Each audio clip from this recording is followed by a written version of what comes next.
Welcome to the Sleepy Stoic. Tonight, we explore one of history's most extraordinary figures, Marcus Aurelius, the philosopher who became Emperor of Rome, the most powerful man in the world who chose wisdom over power. Imagine ruling an empire that stretches from Britain to the Euphrates, from the Rhine to the deserts of North Africa. You command the greatest military force ever assembled. Your word is law. Millions of people depend on your decisions. You have wealth beyond measure, power beyond imagination. Now imagine, in the midst of all this, choosing to spend your evenings writing philosophical reflections.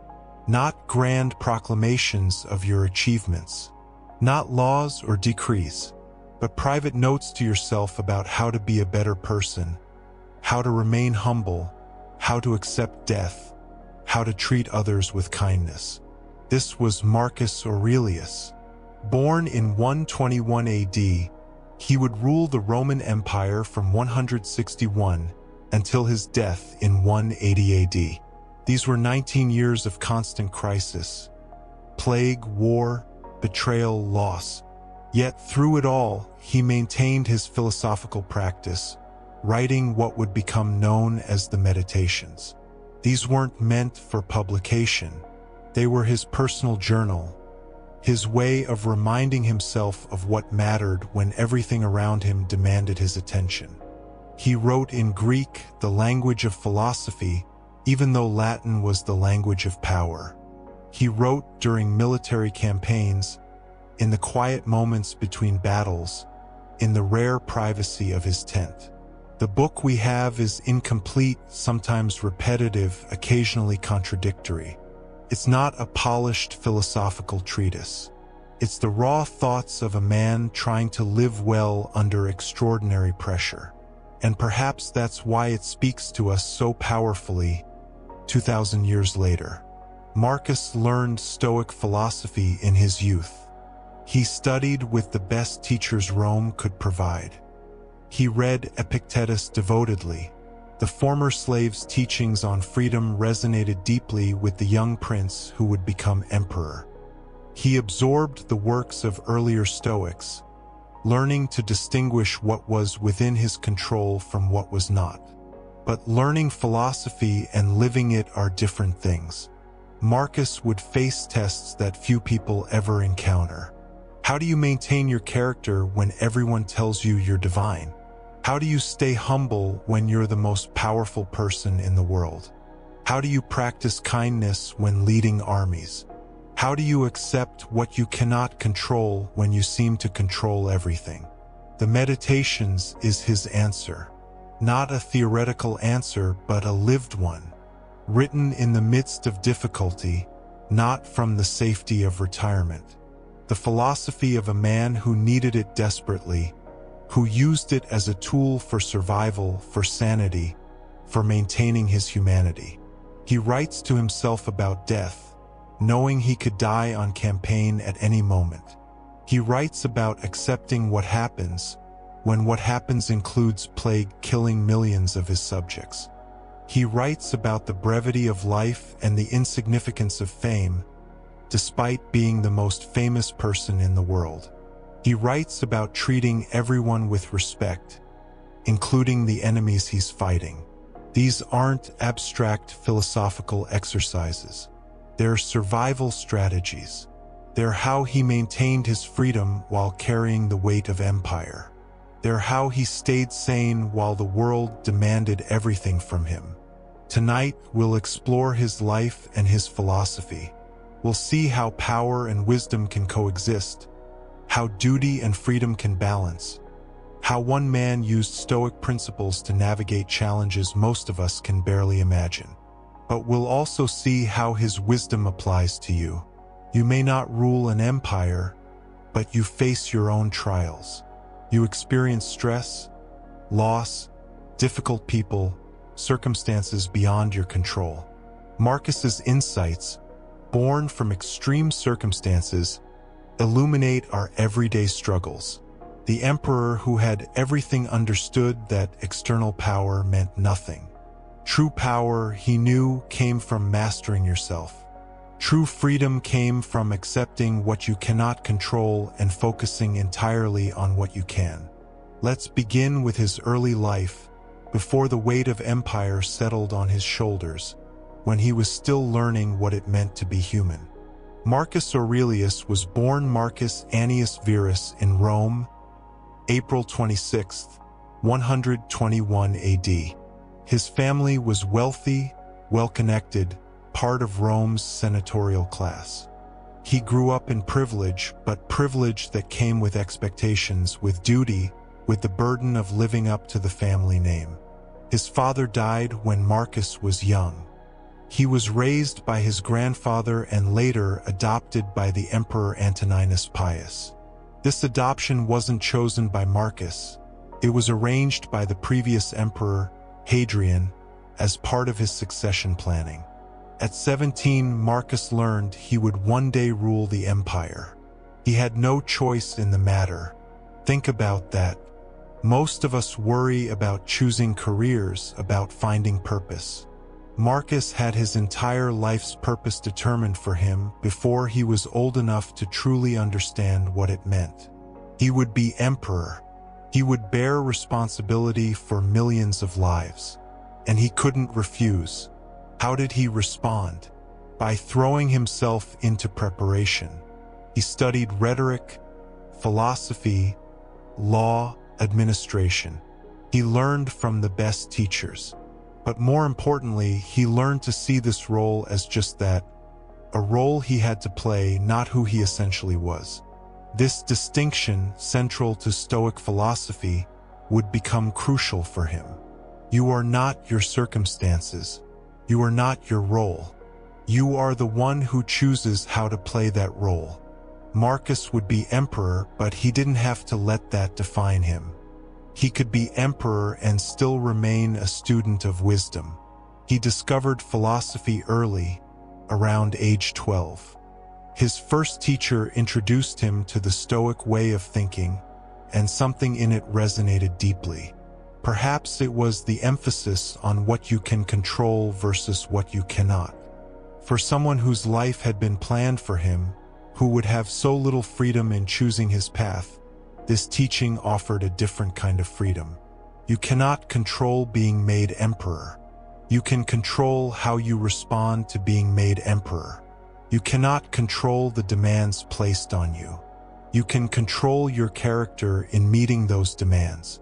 This became his foundation.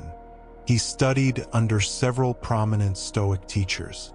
He read Epictetus's discourses and handbook, and you can see their influence throughout his meditations. The former slave's teachings on freedom, on examining impressions, on focusing only on what's truly up to you, these shaped how Marcus understood his own situation. Imagine the young prince reading about a slave finding freedom through philosophy. The contrast must have struck him powerfully. Here was someone with no external freedom whatsoever who had discovered complete internal freedom.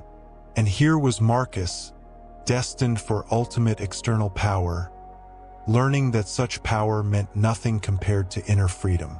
He also learned from his adopted father, Antoninus Pius. Marcus would later write extensively about what he learned from watching Antoninus rule. Not grand lessons about strategy or statecraft, but small things: how to remain calm under pressure, how to listen before deciding, how to treat subordinates with respect, how to maintain simplicity despite luxury.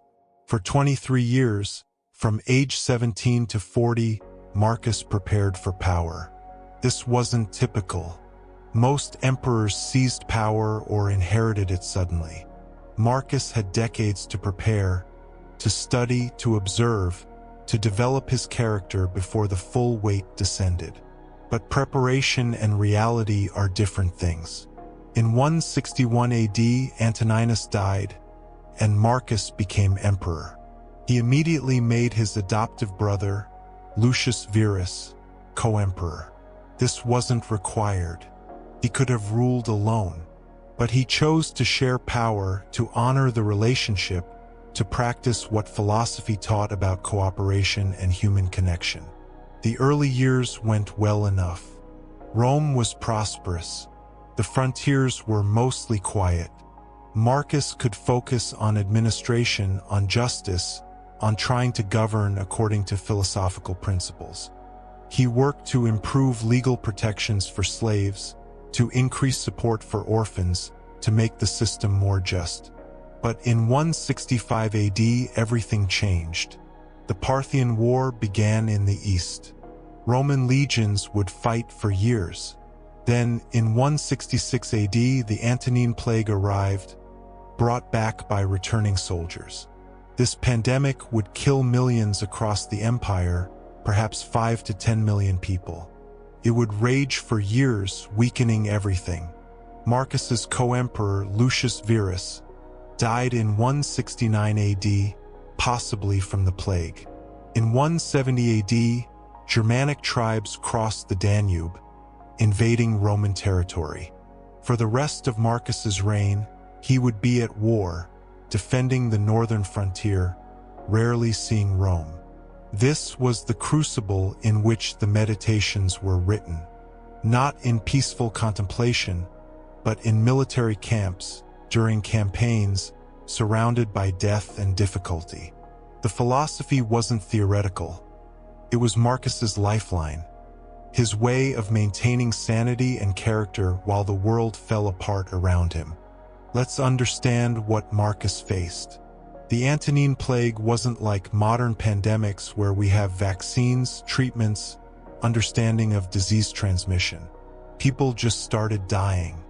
Thousands, then hundreds of thousands, then millions. The emperor was helpless to stop it. Imagine being the most powerful person in the world and not being able to protect your people from invisible death. Imagine making decisions about quarantine, about movement of troops and goods, knowing every choice might kill people, but not making those choices might kill more. The plague disrupted everything. Trade collapsed. Tax revenues fell. The army weakened as soldiers died. Rome's borders became vulnerable, which is exactly when the Germanic tribes attacked. So Marcus, dealing with plague, now had to go north to fight a war. He would spend most of his remaining years on the frontier, in military camps, far from Rome, far from comfort, far from the life he might have preferred. He was in his late 40s when this began, not young for ancient Rome. He suffered from chronic illness, stomach problems, chest pain, insomnia. The climate on the Danube was harsh. The military life was brutal. He could have delegated, stayed in Rome, sent generals. But he believed in leading, in sharing the hardship his soldiers faced. This is where we see his philosophy tested. It's easy to accept what you cannot control when you're comfortable. It's harder when what you cannot control is killing millions of your people, threatening your empire's survival, demanding you spend your final years in a military camp instead of with your family. Marcus wrote to remind himself, you don't control the plague. You don't control whether barbarians attack. You don't control how long you live or where you must be. What you do control is your response, your character, your choices in the midst of this. He reminded himself that death is natural, that everything is temporary, that fame and power mean nothing, that the only real good is virtue, and virtue is always available, even in a military tent, even while sick, even while everything falls apart. Book 2 of the Meditations begins. When you wake up in the morning, tell yourself, the people I deal with today will be meddling, ungrateful, arrogant, dishonest, jealous, and surly. This isn't pessimism. This is Marcus preparing himself for reality, for what he knows he'll face. But he continues, they are like this because they can't tell good from evil. But I have seen the beauty of good and the ugliness of evil, and have recognized that the wrongdoer has a nature related to my own. So none of them can hurt me. Every morning in camp, preparing to deal with demanding generals, political maneuvering, military setbacks, administrative challenges, he reminded himself, these people are human. They're struggling with their own ignorance. They're related to me. They cannot harm my character unless I allow it. This is philosophy as armor, not armor against external harm. He couldn't prevent that. Armor for his essential self, protection for his character, shielding for what truly mattered. He wrote about seeing the interconnectedness of everything, how each person is part of a larger whole, how his duty wasn't to judge others harshly but to understand them, to work with them, to remember their shared humanity even when they frustrated him. He wrote about death constantly, not morbidly but as a reminder of perspective. Emperors before him had died. Great generals had died. Philosophers had died. He would die too. This was certain. So what mattered in the time remaining? You could leave life right now, he told himself. Let that determine what you do and say and think. Not to create fear, but to create focus. What's actually important? What's worth your energy? What will you regret not having done? He watched people scramble for position, for favor, for legacy. He knew this intimately. He was surrounded by it. People wanted his approval, his patronage, a place in history. And he reminded himself how meaningless it all was. Alexander the Great and his mule driver both died, and the same thing happened to both. He wrote, ultimate power and complete powerlessness both end the same way. Death doesn't care about your achievements, your status, your legacy. This wasn't nihilism. It was freedom. If none of the external things matter, if power and fame and wealth are all temporary and meaningless, then what's left? Character, virtue, how you treat people, the quality of your thoughts and actions. That's what Marcus controlled. That's what he could develop. That's what was actually up to him. And he returned to this again and again in his writing, as if he needed constant reminding, as if the pressure of empire kept trying to make him forget. The core of Marcus's philosophy, inherited from Epictetus and the earlier Stoics, is the dichotomy of control. Some things are up to us and some things are not. Our freedom and peace depend on clearly understanding this distinction and focusing only on what's truly in our power. What was up to Marcus? His judgments, his responses, his character, his effort, his intentions. What wasn't up to him? Whether the plague would end, whether the barbarians would attack, whether his soldiers would be loyal, whether Rome would remain strong, whether history would remember him well. Notice how much of his life fell into the second category. He had immense power, yet most of what mattered wasn't actually within his control. The plague came anyway. The invasions happened anyway. People died anyway. The empire faced crisis anyway. Lesser men might have despaired, or they might have doubled down, trying to control everything, becoming tyrannical, demanding the impossible. Marcus chose a different path. Accept what you cannot control. Focus on what you can. This shows up everywhere in his writing. He constantly reminds himself to focus on the present action, the present choice, the present opportunity for virtue. Not to worry about outcomes he can't control. Not to be disturbed by what others think or do. To return always to what's actually up to him. Concentrate every minute, he tells himself, like a Roman, like a man, on doing what's in front of you with precise and genuine seriousness, tenderly, willingly, with justice, and on freeing yourself from all other distractions.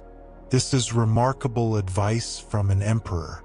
You'd expect grand strategy, complex political maneuvering, long-term planning. Instead, focus on what's right in front of you. Do it well. Do it with the right intention. Let go of everything else. Why? Because what's in front of you is what you can actually affect.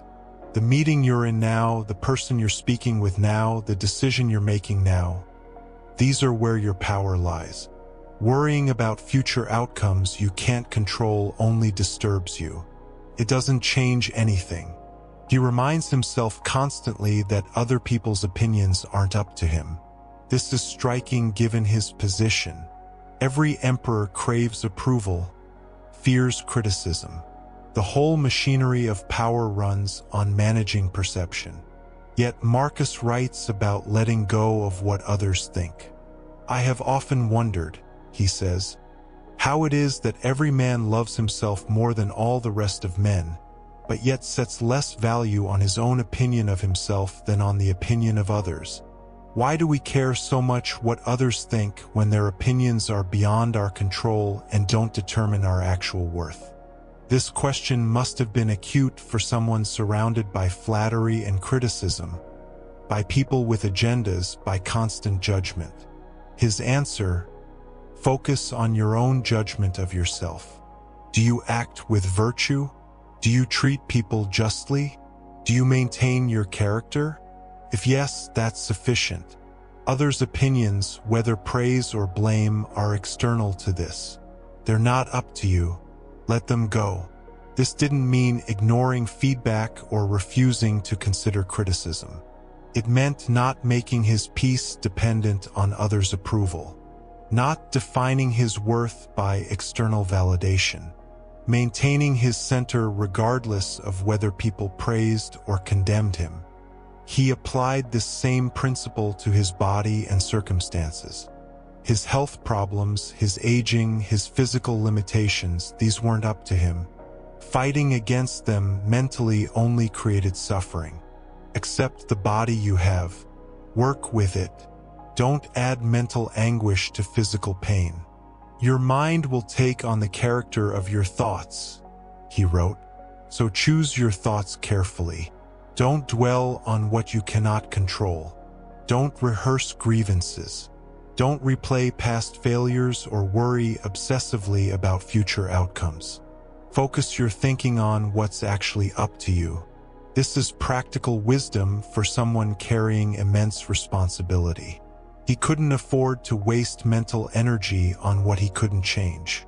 He needed every bit of focus for what he could affect.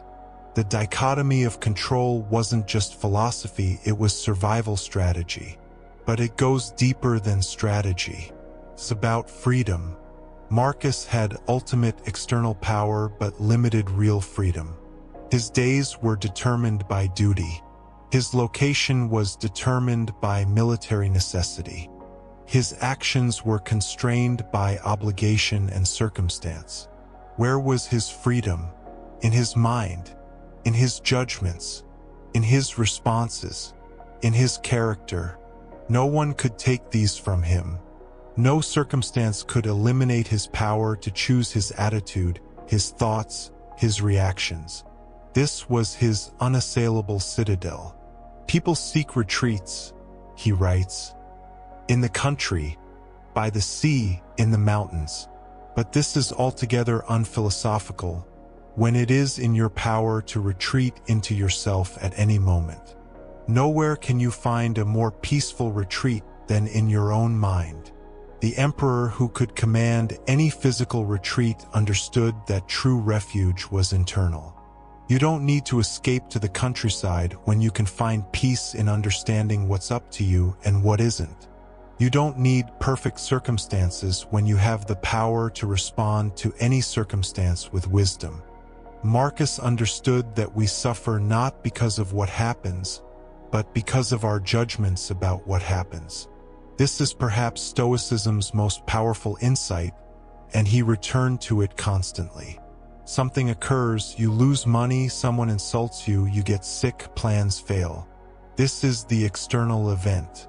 It's not up to you, but your interpretation of this event is up to you. And your interpretation determines your experience. If you judge the loss as catastrophic, you'll experience catastrophe. If you judge the insult as devastating, you'll be devastated. If you judge the illness as unbearable, it becomes unbearable. Your suffering comes not from the event, but from your judgment about it. Marcus would remind himself, if you are distressed by anything external, the pain is not due to the thing itself, but to your estimate of it. And this you have the power to revoke at any moment. Think about the implications. The plague killed millions. Marcus couldn't stop it. That was beyond his control. But how he interpreted the plague as divine punishment, as random tragedy, as natural occurrence, that was up to him. And his interpretation would determine whether he also suffered mentally on top of the physical devastation. He chose to see it as natural. Death is part of nature. Disease is part of life. These things happen and have always happened. Fighting against reality in his mind wouldn't change reality. It would only add mental suffering to actual suffering. The invasions, the wars, the constant military campaigns, he couldn't prevent these. They were thrust upon him. But he could choose how to interpret them. As personal affronts? As terrible injustices? As evidence the world was falling apart? Or as circumstances to be dealt with, challenges to be met, opportunities to practice virtue? He chose the latter. Every difficulty became an opportunity to practice philosophy, to develop character, to demonstrate what wisdom looks like under pressure. This reframing didn't make the difficulties disappear. It made them bearable. More than bearable, it made them meaningful. The impediment to action advances action, he wrote. What stands in the way becomes the way. This is the ultimate reframe. Obstacles aren't stopping you from practicing virtue. They're the very arena where virtue is practiced. You can't develop patience without something testing your patience. You can't practice courage without something to face courageously. So every difficulty, every frustration, every challenge became not a problem but an opportunity. Not something to avoid, but something to engage with philosophically. The difficult person teaches you forbearance. The setback teaches you resilience. The loss teaches you acceptance. This didn't mean being passive. Marcus fought the invasions. He worked to contain the plague. He addressed problems actively and vigorously. But he did so from acceptance rather than resistance, from engagement rather than resentment. There's a profound difference between, this shouldn't be happening, it's terrible that it's happening, why is it happening to me? And, this is happening, it's challenging, how do I respond well? The first creates suffering. The second creates opportunity for growth. Marcus applied this to people as well. He dealt constantly with difficult people. Ambitious generals, corrupt officials, demanding senators, hostile enemies. He could have spent his energy resenting them, being disturbed by them, wishing they were different. Instead, he practiced seeing them philosophically. They act from their own understanding of good and evil. They're doing what seems right to them, even when it's objectively wrong. They're part of the same human family he belongs to. They cannot harm his character unless he allows it. Begin each day by telling yourself, today I shall be meeting with interference, ingratitude, insolence, disloyalty, ill will, and selfishness. He prepared himself mentally for what he knew he'd encounter. Then he reminded himself, but I have seen the nature of good and bad, and I know that what is bad is not from without but from within. The bad isn't the difficult person. The bad is the choice to respond with anger, resentment, or loss of character. That choice is always up to him. The difficult person is just an external event, no different than weather. You don't resent the rain. You accept it's raining and respond appropriately. This perspective gave him tremendous freedom. He could engage with difficult people, difficult situations, difficult circumstances without being disturbed by them. They couldn't touch his essential self unless he gave them power to do so through his judgments. He wrote constantly about examining his impressions before accepting them. An impression arises, someone seems hostile, a situation appears disastrous, an outcome looks terrible. Before accepting this impression as truth, examine it. Is it necessarily true? What else could be happening? Am I adding interpretation to fact? Am I responding to reality or to my story about reality? This pause, this examination, this is where freedom lives. As we prepare to go deeper into Marcus's teachings, let's consider why his philosophy remains so relevant. He lived 2,000 years ago in circumstances wildly different from ours. Yet his insights speak directly to our contemporary challenges. You may not rule an empire, but you face your own version of his struggles. You deal with circumstances beyond your control. You encounter difficult people. You experience loss, disappointment, frustration. You struggle with how to maintain your character under pressure. You wonder how to find peace when the world feels chaotic.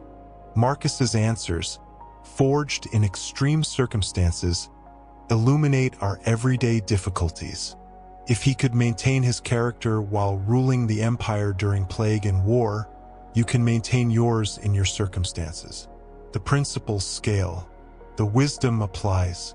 The modern world, in many ways, makes his teaching even more necessary. We're bombarded with more information, more demands, more comparisons, more triggers for anxiety than Marcus ever faced. We have less control over less of our lives than we imagine. We've created systems that constantly pull our attention to what we cannot control. Social media shows us everyone else's lives, things we cannot control.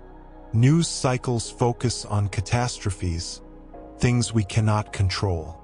Work demands often exceed our capacity, creating stress about things we cannot fully control. We're drowning in externals, forgetting what's actually up to us.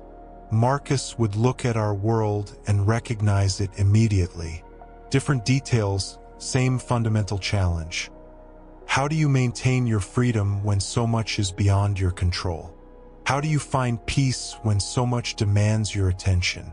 How do you develop your character when everything pulls you toward external things? His answer remains the same. Understand what's up to you. Focus there. Let everything else be what it is. Examine your judgments. Choose your responses. Practice virtue. Return to your center again and again.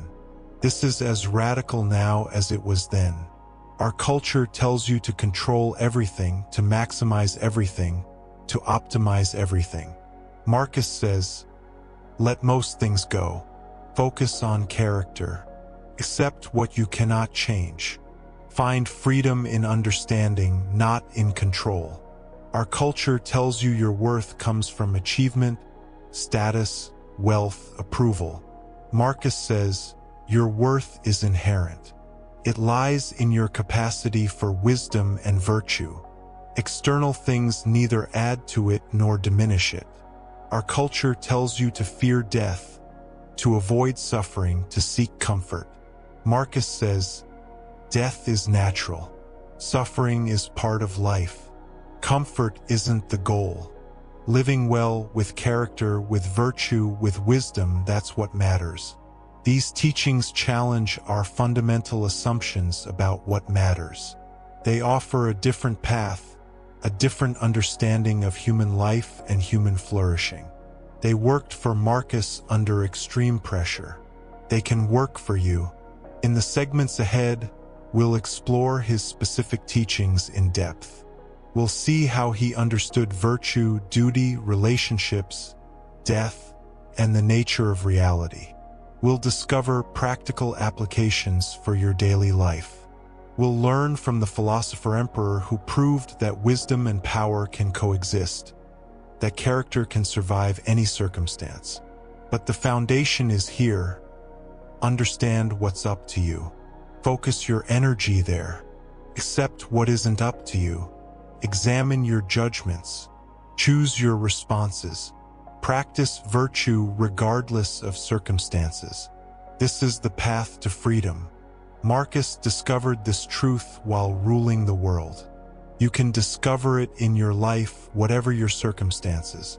The wisdom doesn't depend on external conditions. It depends only on your willingness to practice, to examine, to choose wisely. Let his words guide you toward understanding. Let his example inspire your practice. Let his wisdom illuminate your path. The philosopher emperor who had everything understood that wisdom is the only thing worth having. And wisdom is available to all who seek it. Rest now in these foundational truths. Tomorrow we'll explore deeper into his teaching, into the practices that sustained him, into the insights that can transform how you live. For now, simply rest in knowing what's most important is always within your power. Let's go deeper into Marcus's understanding of virtue and what it meant to him as both philosopher and emperor. In Stoic philosophy, virtue is the only true good. Everything else, health, wealth, reputation, even life itself, is indifferent.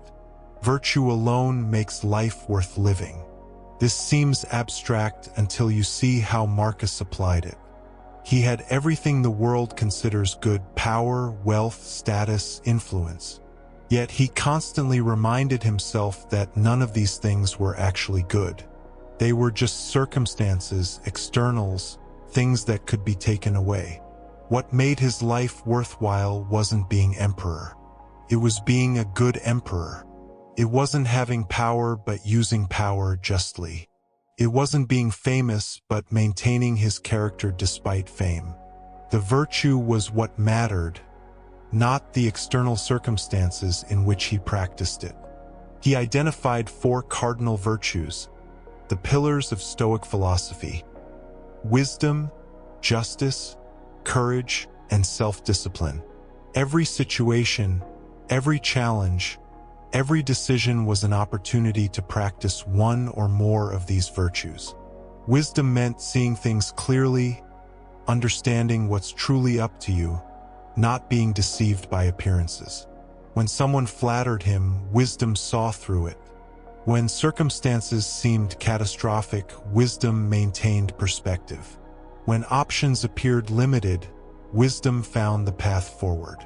Justice meant treating others fairly, giving each person their due, recognizing our shared humanity.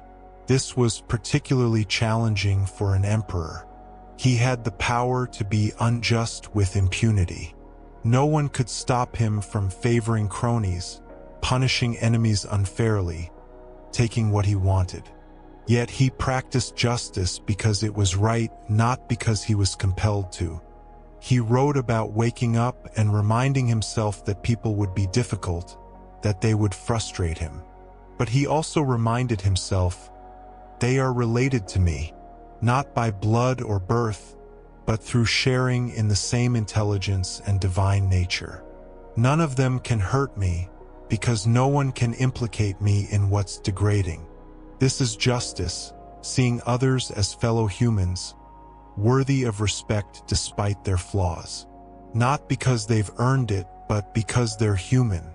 This perspective must have been crucial for someone who dealt constantly with people seeking advantage, with political maneuvering, with incompetence and corruption.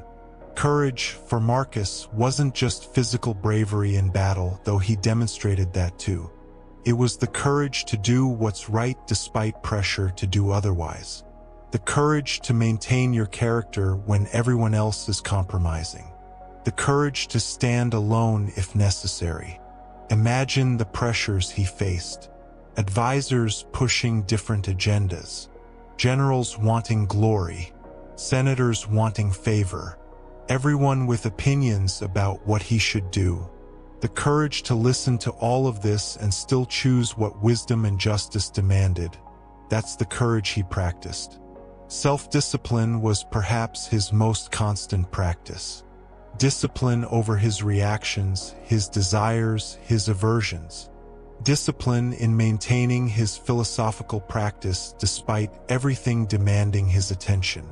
Discipline in treating each moment as an opportunity for virtue rather than as a burden. At dawn, when you have trouble getting out of bed, he writes, "Tell yourself, I have to go to work as a human being. What do I have to complain of if I'm going to do what I was born for, the things I was brought into the world to do?" This is self-discipline. Getting up to do your duty even when you don't feel like it. Meeting your responsibilities even when they're demanding. Maintaining your practice even when it would be easier to let it slide. But notice how he frames it. Not as grim obligation, but as fulfilling his nature, doing what he was made for. Self-discipline isn't about forcing yourself against your nature. It's about aligning yourself with your nature as a rational social being. These four virtues weren't separate practices. They worked together. Wisdom showed him what justice required. Courage enabled him to act justly despite difficulty. Self-discipline helped him maintain these practices consistently. Together, they formed a complete approach to living well. Marcus understood that virtue is always available. You can practice it in any circumstance. You don't need perfect conditions. You don't need to wait until things are easier. Right now, in this moment, whatever you're facing, you can choose virtue. This was essential for him. He couldn't control the plague, the wars, the political challenges, but he could control whether he responded with wisdom, justice, courage, and discipline. That was always up to him. That was where his freedom lived.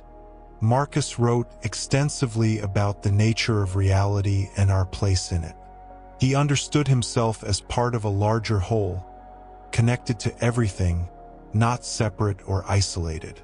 This perspective shaped how he approached his role and his challenges. Constantly think of the universe as a single living being, he wrote, with a single substance and a single soul. Observe how everything is connected to everything else. This wasn't mystical thinking. It was recognizing the profound interconnection of all things. As emperor, he could have seen himself as above others, separate, exceptional. Instead, he saw himself as one part of a larger organism. Just as your hand is part of your body and serves the whole, he was part of humanity and the cosmos with a role to play in service of the whole. This perspective had practical implications. When someone acted against him, he could remember, they're part of the same whole I am. When things went wrong, he could see it as part of the natural flow of events, not a personal affront. When he had to make difficult decisions, he could consider the good of the whole, not just his personal preference. He reminded himself constantly, "You are a little soul carrying a corpse. The body is temporary, subject to decay and death. The soul, the rational, divine part, is what matters. Don't identify with the body, with its pains and pleasures, its aging and weakness. You are the consciousness that inhabits it temporarily." This helped him deal with his chronic health problems. The pain was real, but it wasn't him. It was something his body experienced. He could observe it without being consumed by it. He could maintain his character despite physical suffering. He wrote about the brevity of life and how quickly everything passes. Emperors who seemed eternal are now forgotten. Entire civilizations that appeared permanent have vanished. Even the memory of things disappears. Everything is temporary, fleeting, constantly changing. Time is a river of passing events, he observed. As soon as a thing has been seen, it is carried past, and another comes in its place, and this too will be carried past. This wasn't pessimism. It was realism, and it freed him. If everything passes, if nothing external lasts, then why grasp at it? Why make your peace depend on keeping what cannot be kept? Why fear losing what will inevitably be lost? Better to focus on what you can develop that has real value: your character, your virtue, your wisdom.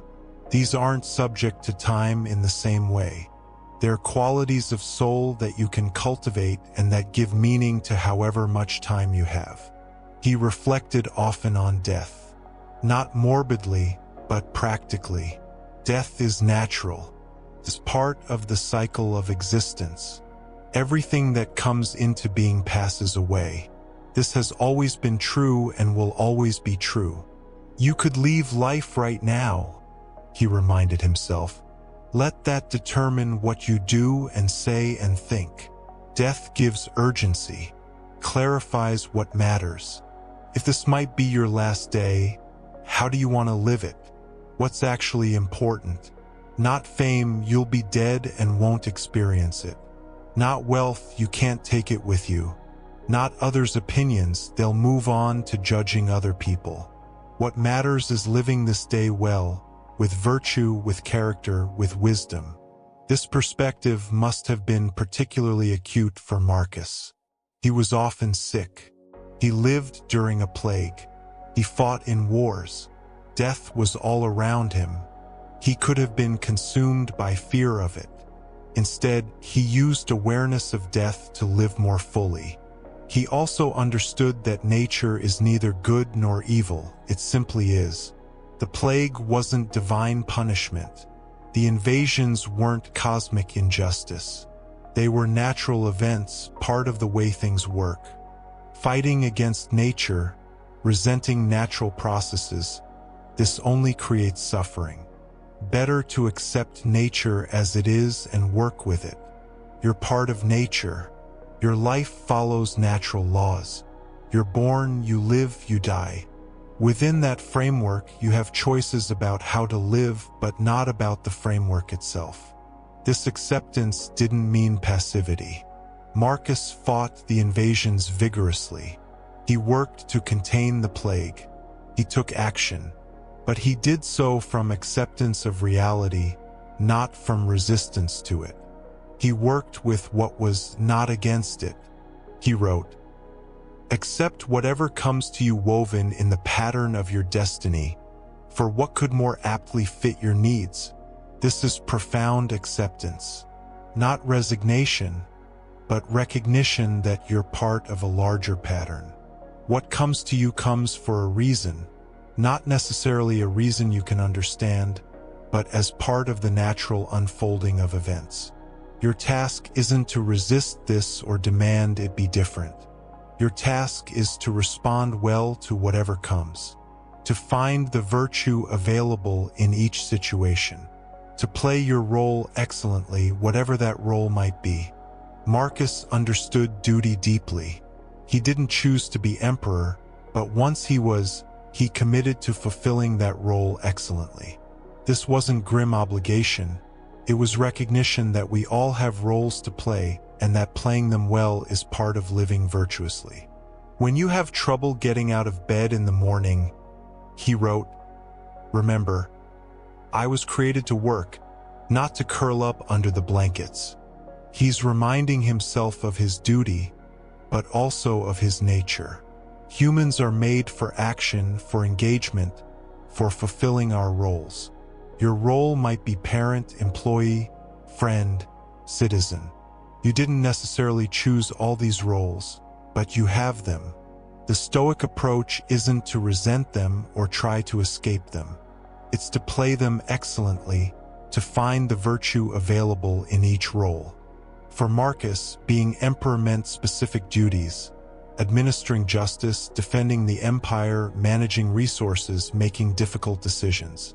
He couldn't neglect these duties just because he preferred philosophy. The duties came with the role, and he'd accepted the role. But he also understood that duty and freedom aren't opposites. You're free in how you fulfill your duty, free in the attitude you bring to it, free in maintaining your character while doing what's required. External duty doesn't eliminate internal freedom. He had to spend years on military campaigns. That wasn't up to him, it was required. But how he experienced those campaigns, how he treated soldiers and enemies, how he maintained his philosophical practice in a military tent, all of that was up to him. This perspective transforms duty from burden to opportunity. You have to do certain things. Fine. Can you do them virtuously? Can you do them with wisdom, justice, courage, discipline? Can you use duty as a practice ground for character? Marcus wrote about cooperation and how humans are designed for it. We were born to work together, he observed, like feet, hands, and eyes, like the two rows of teeth, upper and lower. To obstruct each other is unnatural. This wasn't naive optimism. He knew people often obstruct each other, act against the common good, pursue selfish interests. But he maintained that this was against human nature, not fulfilling it. We're social beings. We thrive through cooperation. Acting only for ourselves violates what we essentially are. As emperor, he had to coordinate thousands of people toward common goals. He saw daily how difficult this was, how often people worked at cross purposes. Yet he maintained his commitment to cooperation, to working with others rather than against them.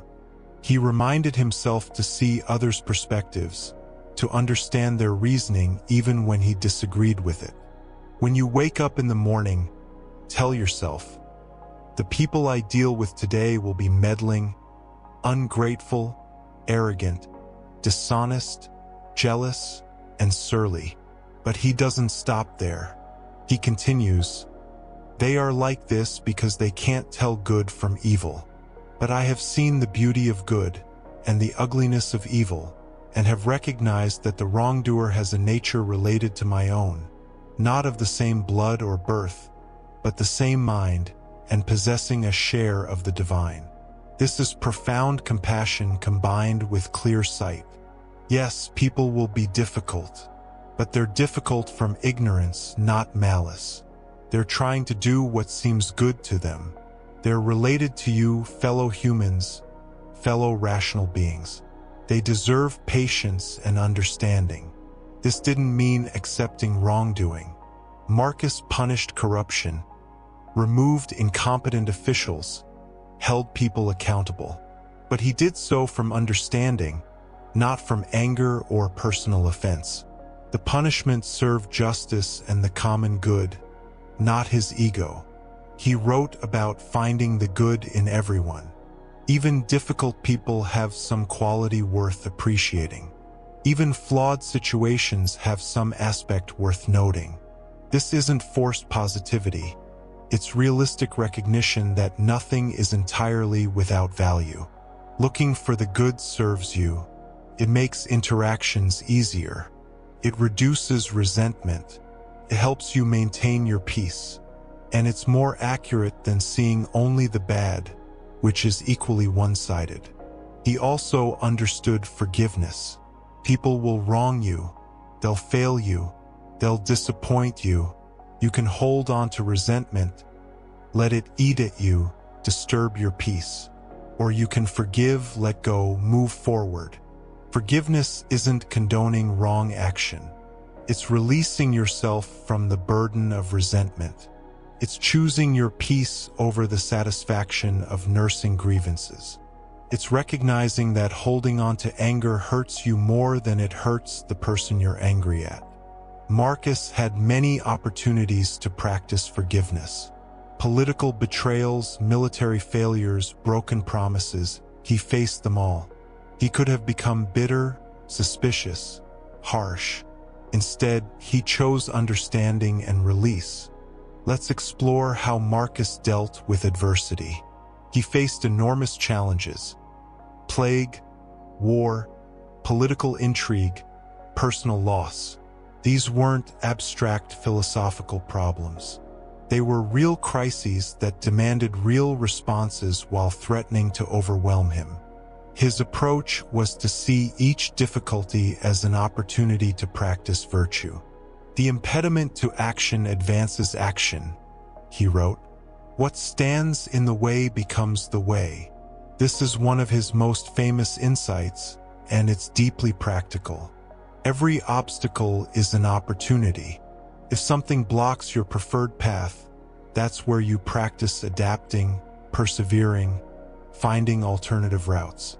If someone opposes you, that's where you practice patience, understanding, skillful response. If you lose something, that's where you practice acceptance, resilience, letting go. The obstacle isn't preventing you from living philosophically. It's the very circumstance in which you live philosophically. You can't develop courage without something to face courageously. You can't practice patience without something testing your patience. This reframe is powerful. It takes situations that appear purely negative and reveals the opportunity within them. Not that the difficulty is good, the plague wasn't good, but your response to difficulty can develop qualities that are genuinely valuable. Marcus applied this constantly. The military campaigns took him from his family, his studies, his preferred life. That was the obstacle. How did it become the way? It became the opportunity to practice duty, to develop leadership, to demonstrate philosophy under pressure, to show that wisdom works in any circumstance. The plague killed millions and devastated the empire. That was catastrophic. But it also revealed what mattered most. Tested his character. It showed whether his philosophy was just theory or actual wisdom.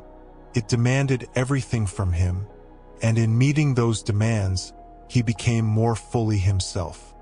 He wrote about this explicitly. Our actions may be impeded, but there can be no impeding our intentions or dispositions, because we can accommodate and adapt. The mind adapts and converts to its own purposes the obstacle to our acting. The impediment to action advances action. What stands in the way becomes the way. Notice the progression. Yes, your actions may be blocked. You can't always do what you planned. But your intentions, your choice to act virtuously, can't be blocked. And your mind can adapt, finding new ways to practice virtue in changed circumstances. The obstacle forces adaptation. The adaptation develops capacity. The developed capacity was the real goal anyway, even if you didn't realize it. What looked like obstruction was actually opportunity. He also practiced what later generations would call negative visualization, imagining loss before it happens. Not to create anxiety, but to prepare mentally, to practice acceptance, to remove the shock when loss inevitably comes. Nothing happens to anyone that he can't endure, he reminded himself. If something happens, you can handle it. This is reality. People have handled this and worse. You have the capacity. Trust it. He prepared himself for betrayal, disappointment, failure. Not pessimistically, but realistically. These things happen. Better to expect them and be prepared than to be shocked and overwhelmed when they occur. When his co-emperor and brother Lucius Verus died, Marcus had practiced accepting this possibility. Death comes to everyone. Position doesn't protect you. When it came, he mourned but wasn't destroyed. He'd prepared himself mentally. He also understood that how you interpret adversity determines your experience of it. Two people can face the same difficulty and have completely different experiences based on their interpretation. One person loses money and sees catastrophe. Another loses the same amount and sees a temporary setback. Same event, different interpretation, completely different experience. The event isn't the problem, the interpretation is. Marcus constantly examined his interpretations. Is this really terrible, or does it just seem terrible? Is this actually catastrophic, or am I catastrophizing? What am I adding to the bare facts through my judgment? Often, he found, The bare facts weren't as bad as his initial reaction suggested. The added interpretation, the story about what this means, what will happen next, what this says about him, that's what created suffering. Strip away the interpretation and you're left with facts you can deal with. Someone criticized you, that's a fact. It doesn't mean you're worthless, that's interpretation. It doesn't mean disaster, that's interpretation. It's just words someone spoke. How you respond is up to you. This examination of interpretations gave him tremendous freedom. He wasn't at the mercy of events. He was at the mercy of his judgments about events, and judgments could be examined, questioned, changed. Marcus reflected deeply on the nature of mind and its power. He understood that your mind creates your experience of reality. Not reality itself that exists independently, but your experience of reality is filtered through your mind, your judgments, your interpretations. The happiness of your life depends upon the quality of your thoughts, he wrote. This places tremendous power in your hands. You can't always control events, but you can work on the quality of your thinking about events. What does quality thinking look like? It's accurate, seeing things as they are, not as fear or desire colors them. It's appropriate, matching your response to the actual situation, not overreacting. It's useful, focused on what helps, not on what just creates more suffering. He practiced directing his attention deliberately. Your attention is one of the few things you truly control. You can't control what enters your awareness, but you can control where you focus. If you focus on what you can't control, you'll feel powerless. If you focus on what you can control, you'll feel empowered. If you focus on others' faults, you'll feel critical. If you focus on their humanity, you'll feel compassionate. Attention shapes experience. Marcus wrote about the importance of staying present, not dwelling on the past, not anxiously projecting into the future, but attending to the present moment. This is where life actually happens. This is where your choices are made. Confine yourself to the present, he advised. The past is gone. The future hasn't arrived. All you really have is this moment. If you can handle this moment, that's sufficient. The next moment will come with its own opportunities for choice. This is intensely practical for someone carrying the weight of empire. He could have been paralyzed by the magnitude of future problems, crushed by past failures. Instead, he focused on what was right in front of him. This meeting, this decision, this person, this moment. Present moment awareness also helps with difficult emotions. Anxiety is usually about the future. Regret is about the past. If you return to the present, both lose their grip. What's actually happening right now? Usually it's manageable. He understood that mental discipline is like physical discipline. You have to practice. A weak muscle gets stronger through exercise.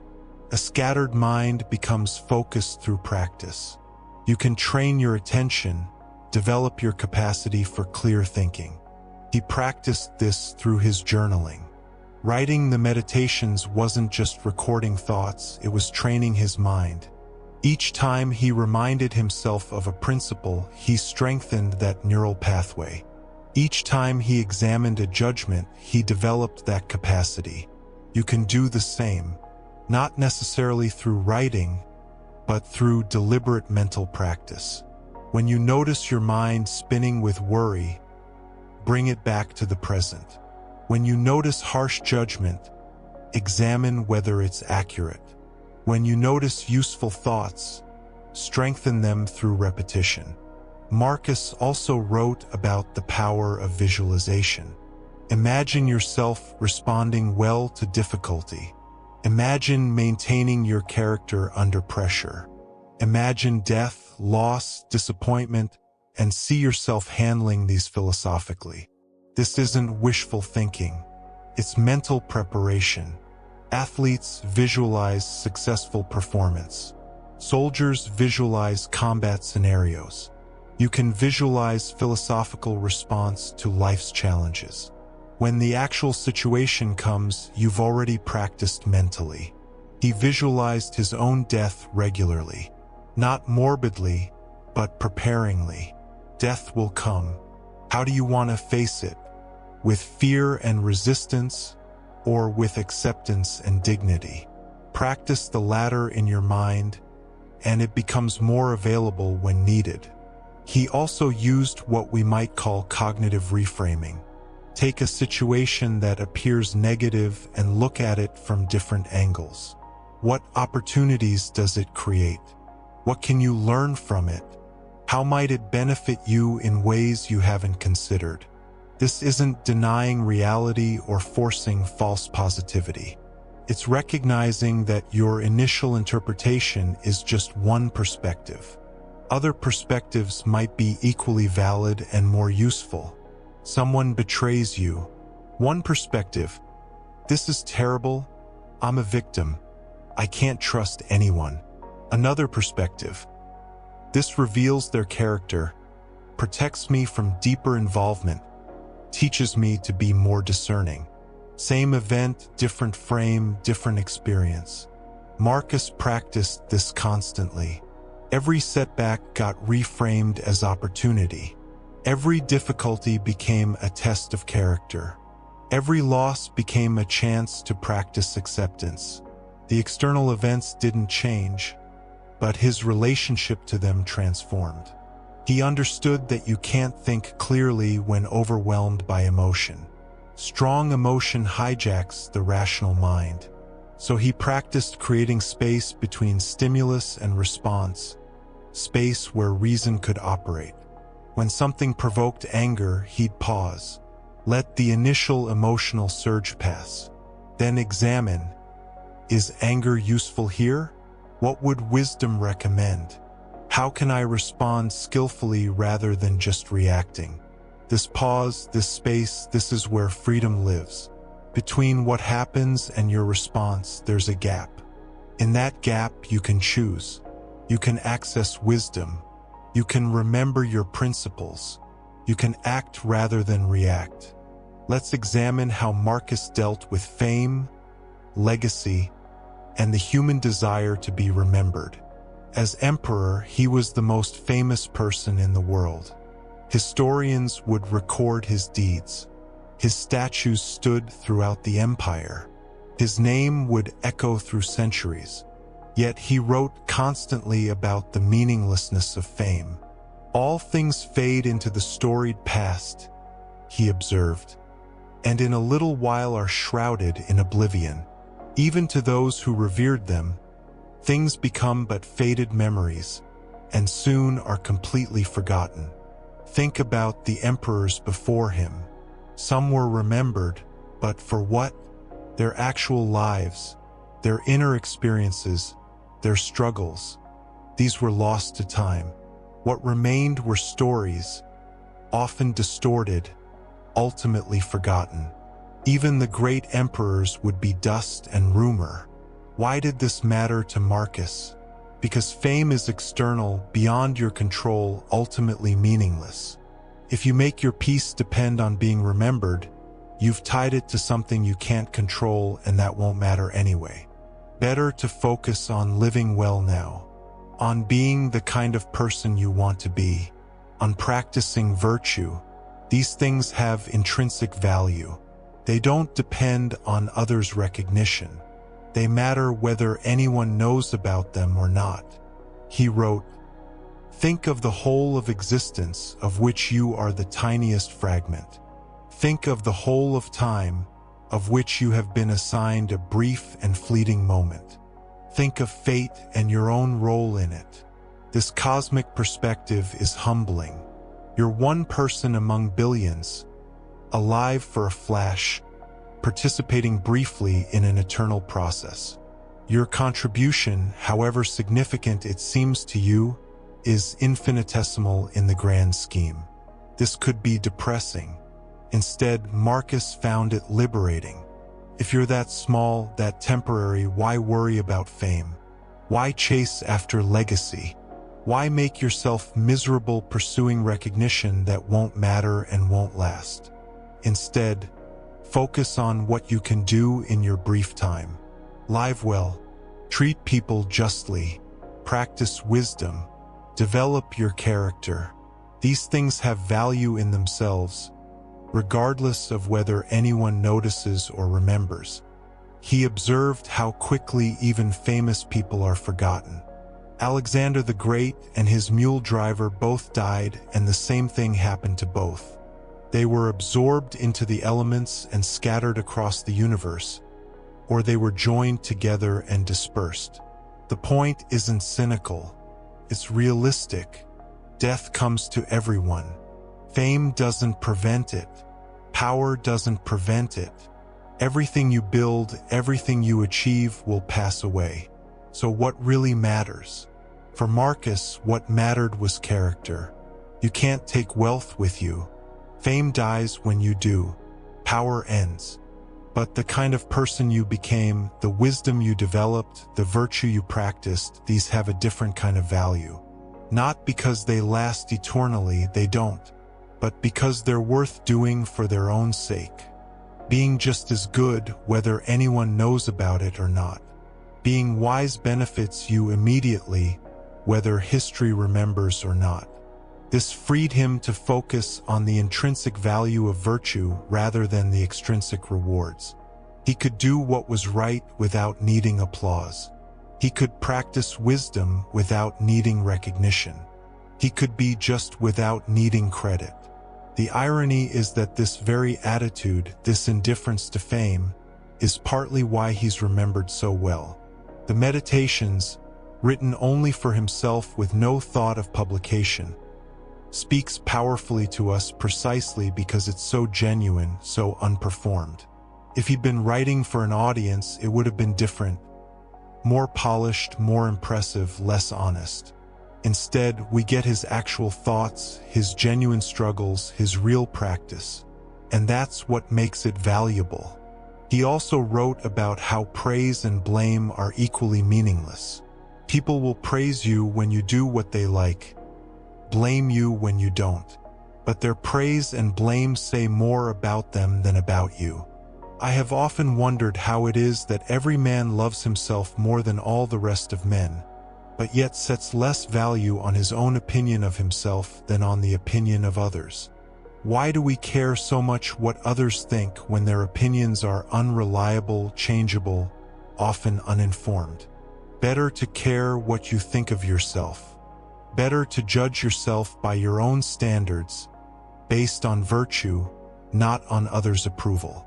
This didn't mean arrogance or ignoring feedback. It meant not making your peace dependent on external validation. You can listen to criticism without being destroyed by it.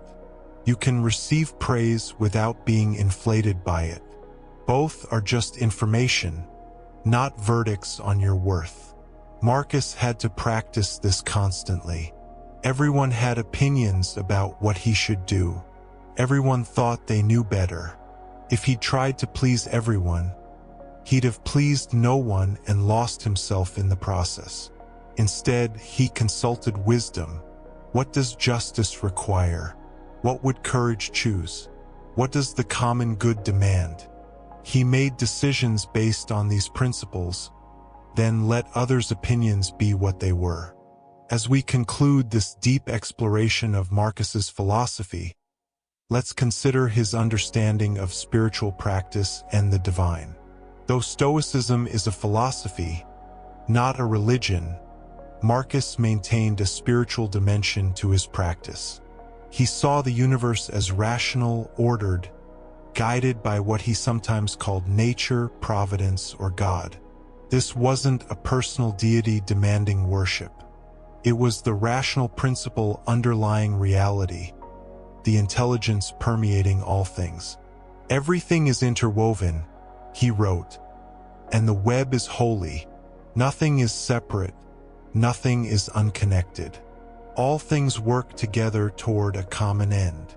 This is a spiritual vision, seeing the cosmos as a unified whole, infused with meaning and purpose. For Marcus, living according to nature meant aligning yourself with this rational order, understanding your place in the whole, accepting your role, fulfilling your function, not fighting against the way things are, but working with the grain of reality. This perspective gave him strength. He wasn't alone, making arbitrary choices in a meaningless universe. He was part of something larger, something rational, something that made sense even when he couldn't see the whole pattern. When catastrophe struck, plague, invasion, death, he could see it as part of the larger pattern. Not good, but not random. Not punishment, but natural process. This made it easier to accept, easier to work with, easier to maintain his peace through difficulty. He practiced gratitude daily, not as performance, but as recognition. He listed what he'd learned from each important person in his life. His grandfather taught him good character. His mother taught him reverence. His tutors taught him specific skills and perspectives. This practice of acknowledging what you've received keeps you humble. Everything you are, you've built on gifts from others. Your knowledge, your character, your very life, all received. This awareness cultivates thankfulness and humility. He also practiced morning meditation, preparing himself for the day, reminding himself of his principles, visualizing challenges he might face, setting his intention to live virtuously regardless of what comes.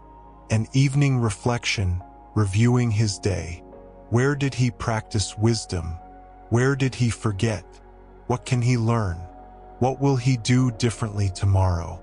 This daily rhythm of preparation and review sustained his practice. These weren't just intellectual exercises. They were spiritual disciplines, ways of connecting with something larger than himself, ways of remembering what mattered, ways of maintaining his center amid chaos. He understood that philosophy was meant to be lived, not just studied. Waste no more time arguing what a good man should be, he wrote. Be one. The point isn't endless discussion of virtue. The point is practicing it. This practicality runs through all his writing. Every reflection connects to action. Every principle has application. Every insight suggests practice. Philosophy isn't separate from life. It's how you live life. Marcus also recognized his own limitations and struggles. The Meditations shows him reminding himself of the same things repeatedly. He forgot. He struggled. He had to return to his principles again and again. This is encouraging. The philosopher emperor, with every advantage, still had to practice daily, still forgot and had to remember, still struggled to apply what he knew. If he needed constant practice, you shouldn't expect less of yourself. Philosophy isn't something you master once and forget about. It's something you practice lifelong. Every day brings new opportunities to remember, to apply, to practice. Every difficulty tests whether you really understand or just think you understand. He wrote near the end of his life, "Soon you'll be ashes or bones, a mere name at most, and even that is just a sound, an echo. The things we want in life are empty, stale, trivial. Dogs snarling at each other, quarreling children, laughing and then bursting into tears a moment later. This isn't pessimism. It's perspective. Everything external is temporary, often silly when seen clearly. So what remains? What has lasting value? What is worth valuing?" he asks himself. To be welcomed with open arms by truth itself. And what is the truth? It's reality, the way things actually are. This is his final wisdom. See reality clearly. Accept what is. Practice virtue. Maintain your character. Find your freedom in understanding, not in controlling. Live well in the time you have. The emperor who had everything understood that wisdom was the only thing worth having. And wisdom wasn't about accumulating knowledge. It was about living rightly, responding skillfully, maintaining your humanity regardless of circumstance. His example shows us that this is possible. The extreme pressure he faced, the enormous challenges he navigated, the constant demands on his attention. If he could practice philosophy through all that, we can practice it in our circumstances. The principles remain constant. Focus on what's up to you. Examine your judgments. Choose your responses. Practice virtue. Accept what you cannot control. Find your freedom in understanding. This is what Marcus offers us across 2,000 years. Not a theory about how to live, but a lived example of wisdom under pressure. Not perfection, but sincere practice. Not easy answers, but honest struggle toward the good. Rest now in these deeper insights. Tomorrow we'll explore how to apply Marcus's wisdom to specific life situations, how to make his principles practical for your daily life. For now, simply rest in the understanding that wisdom is available, that practice matters, that character can be developed regardless of circumstances. Let's explore how Marcus applied his philosophy to specific challenges of leadership and governance. Ruling an empire presented unique tests of character, and his responses reveal how Stoic principles work in positions of power. Marcus inherited an empire in crisis. The Antonine Plague was already spreading when he became emperor. The treasury was strained. The military faced challenges on multiple frontiers. Political factions vied for influence. Every decision affected millions of lives. He could have responded with autocratic control, forcing his will on every situation. Many emperors did, but Marcus understood that control over externals is an illusion. He couldn't control the plague, the invasions, people's reactions, or ultimate outcomes. What he could control was his approach to leadership. He practiced what he called leading from behind. Not weakness, but wisdom. Listen more than you speak. Consult experts. Consider multiple perspectives. Make decisions based on principle, not ego. Allow others to contribute their expertise. This required tremendous self-discipline. When advisors disagreed, he had to resist the temptation to simply impose his will. When decisions moved slowly, he had to accept that thoroughness mattered more than speed. When others got credit for successes, he had to remember that outcomes mattered more than recognition. He wrote, "If anyone can refute me, show me I'm making a mistake or looking at things from the wrong perspective, I'll gladly change. It's the truth I'm after, and the truth never harmed anyone." This openness to being wrong, this willingness to change course when presented with better information, this is rare in any leader and vanishingly rare in absolute rulers. But it came from understanding what was truly up to him. His job wasn't to be right about everything, impossible anyway. His job was to seek truth, make the best decisions possible with available information, and remain open to correction. His ego wasn't up to him to protect. His humility was up to him to practice. He dealt constantly with people wanting favors, positions, advantages. Everyone had reasons why they deserved special treatment. The pressure to show favoritism must have been intense. Friends, family, powerful allies all expecting preferential treatment. His response was to practice justice systematically. He established clear criteria for appointments. He reviewed cases personally when needed. He worked to remove arbitrary advantage from the system. Not perfectly, no system is perfect, but consistently. This made him unpopular with many who had expected favors. But he wrote, "Just that you do the right thing. The rest doesn't matter. Cold or warm, tired or well-rested, despised or honored, dying or busy with other assignments. Do what's right. Let others' reactions be what they are. Don't let approval or disapproval determine your choices." This is freedom, being able to do what wisdom and justice require regardless of personal cost. He also practiced what we might call radical accountability. When things went wrong, he examined his own contribution first. What could he have done differently? What did he miss? How could he improve? This wasn't self-flagellation. It was practical wisdom. You can't change others' mistakes, but you can learn from your own. You can't control outcomes, but you can improve your process. Taking responsibility for what you can control while accepting what you can't.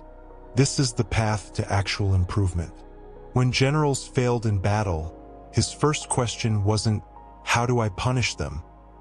but, "What support did they lack? What did I fail to provide? How can we prevent this failure in the future?" This perspective transformed failures into learning opportunities rather than occasions for blame. He wrote extensively about anger and how to work with it.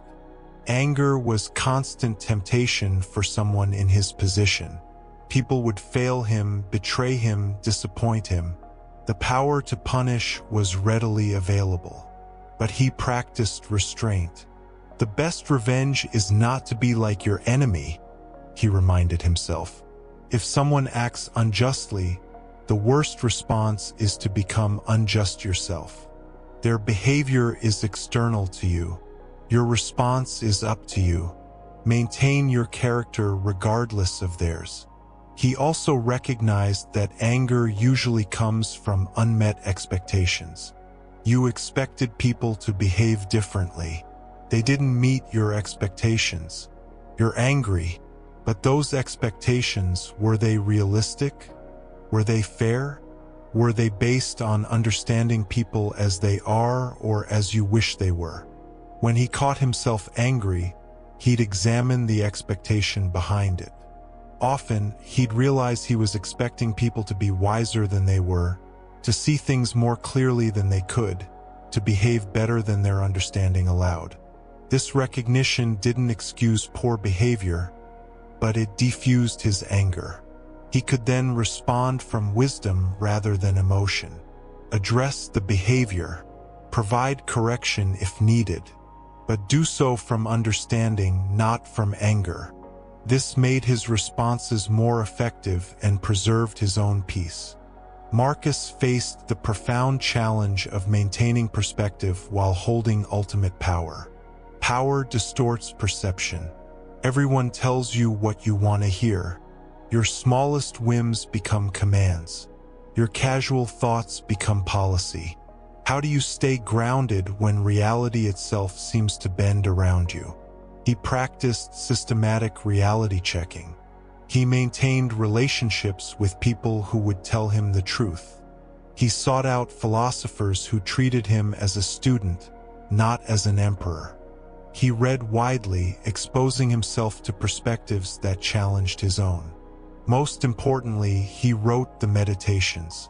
These private reflections were his way of staying honest with himself. No one was watching. No one would judge him. He could acknowledge his struggles, his failures, his uncertainties. This honesty kept him real. When you wake up in the morning, tell yourself, "I will meet people who are meddling, ungrateful, violent, treacherous, envious, and unsociable." He reminded himself of reality before facing it. Not the filtered reality that courtiers presented, but actual human behavior with all its flaws. He also practiced seeing through flattery. People constantly praised him, his wisdom, his justice, his magnificence. Most of it was manipulation, people seeking advantage. He had to maintain clear sight about who he actually was versus who people claimed he was.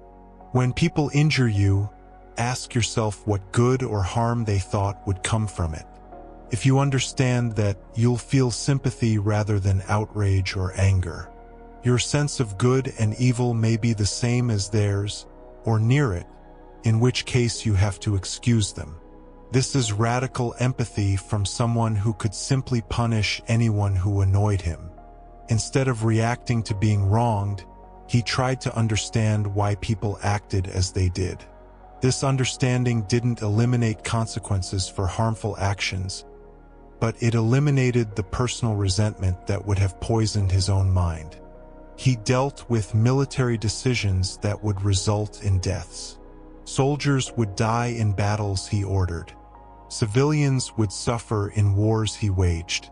The weight of these decisions was immense. His approach was to focus on necessity and proportion. Was the military action necessary? Had other options been exhausted? Were the objectives achievable? Would the cost in lives be proportionate to the outcome? These weren't easy calculations.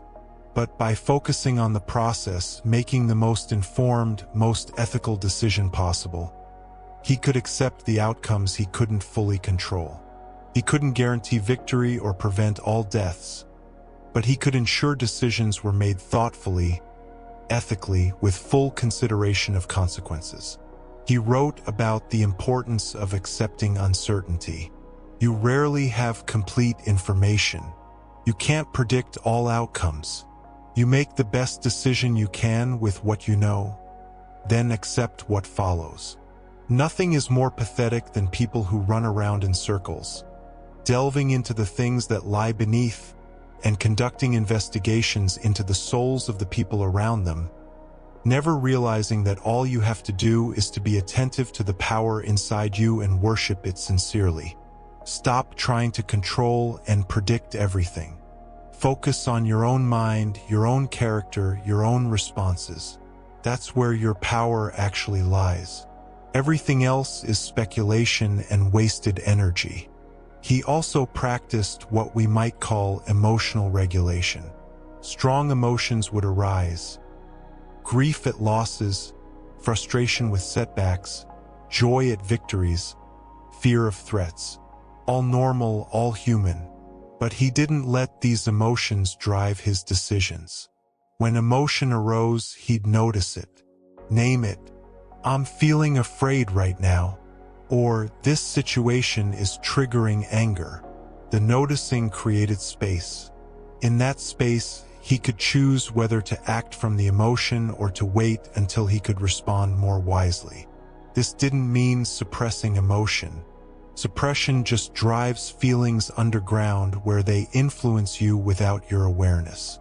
Instead, he acknowledged emotions while not being controlled by them. Feel the fear, then consider what wisdom recommends despite the fear. He had to manage his own ambition and desire for legacy.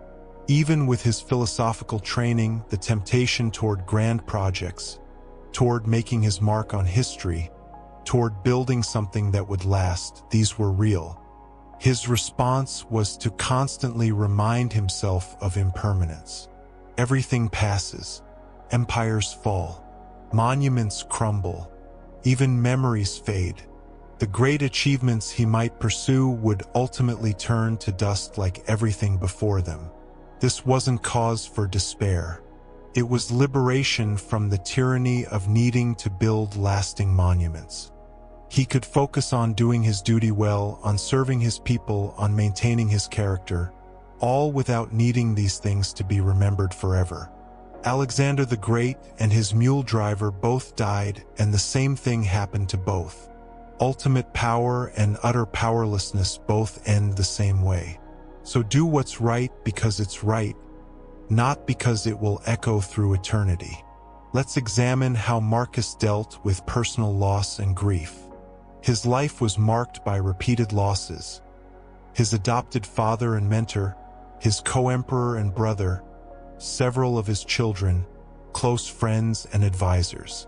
Each loss tested his philosophical practice.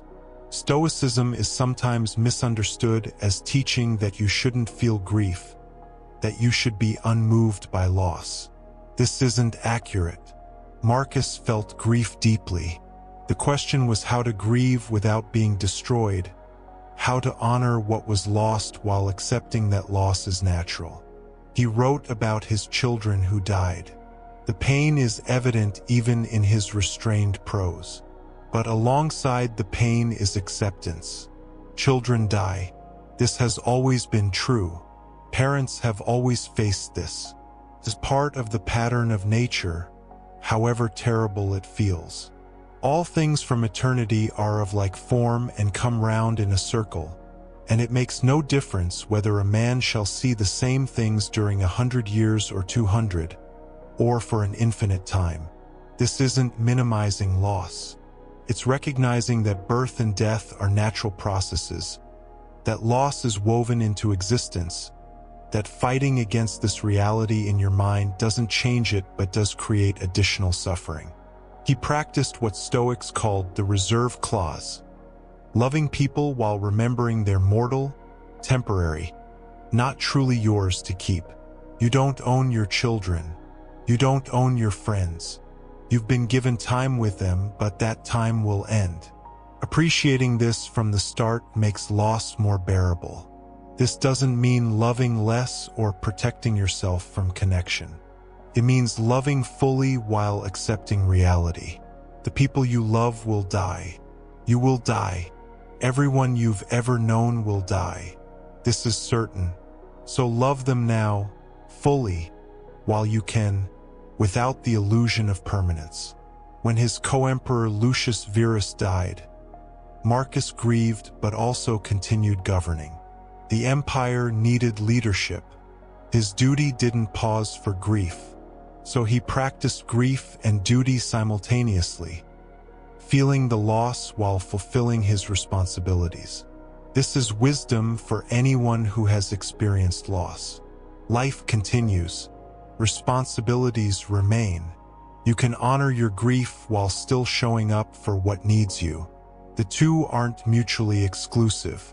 He also wrote about the importance of remembering what you've received from those you've lost. Focus not on what you've lost, but on what you were given. The time you had, the love you shared, the lessons you learned. These remain even after death. Everything you see will soon perish. Those who witness this will soon perish themselves. Die in old age or die before your time. It will all be the same. Again, not nihilism. Recognition. We're all temporary. So make the time you have meaningful. Practice virtue. Love people. Do your duty. Let go of needing things to last forever. Marcus understood that grief often includes resistance, wishing things were different, fighting against what is. Someone has died. That's reality. Wishing they hadn't died doesn't change it. It only adds mental suffering to the actual loss. Better to accept fully. They're gone. This is painful. This is also reality. Feel the pain without adding resistance to it. Grieve cleanly, without the extra layer of fighting against what cannot be changed. He practiced gratitude for what remained. Yes, he'd lost children, but some survived.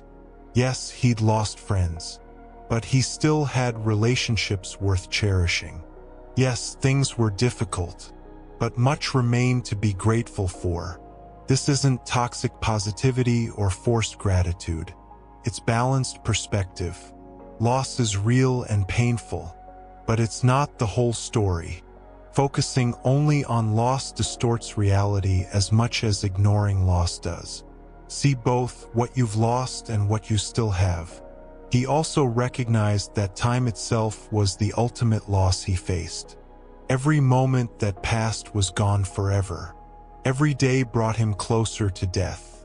This could have created anxiety. Instead, he used it to clarify priorities. Think of yourself as dead. You have lived your life. Now take what's left and live it properly. Imagine you died yesterday. Today is bonus time. How do you want to use it?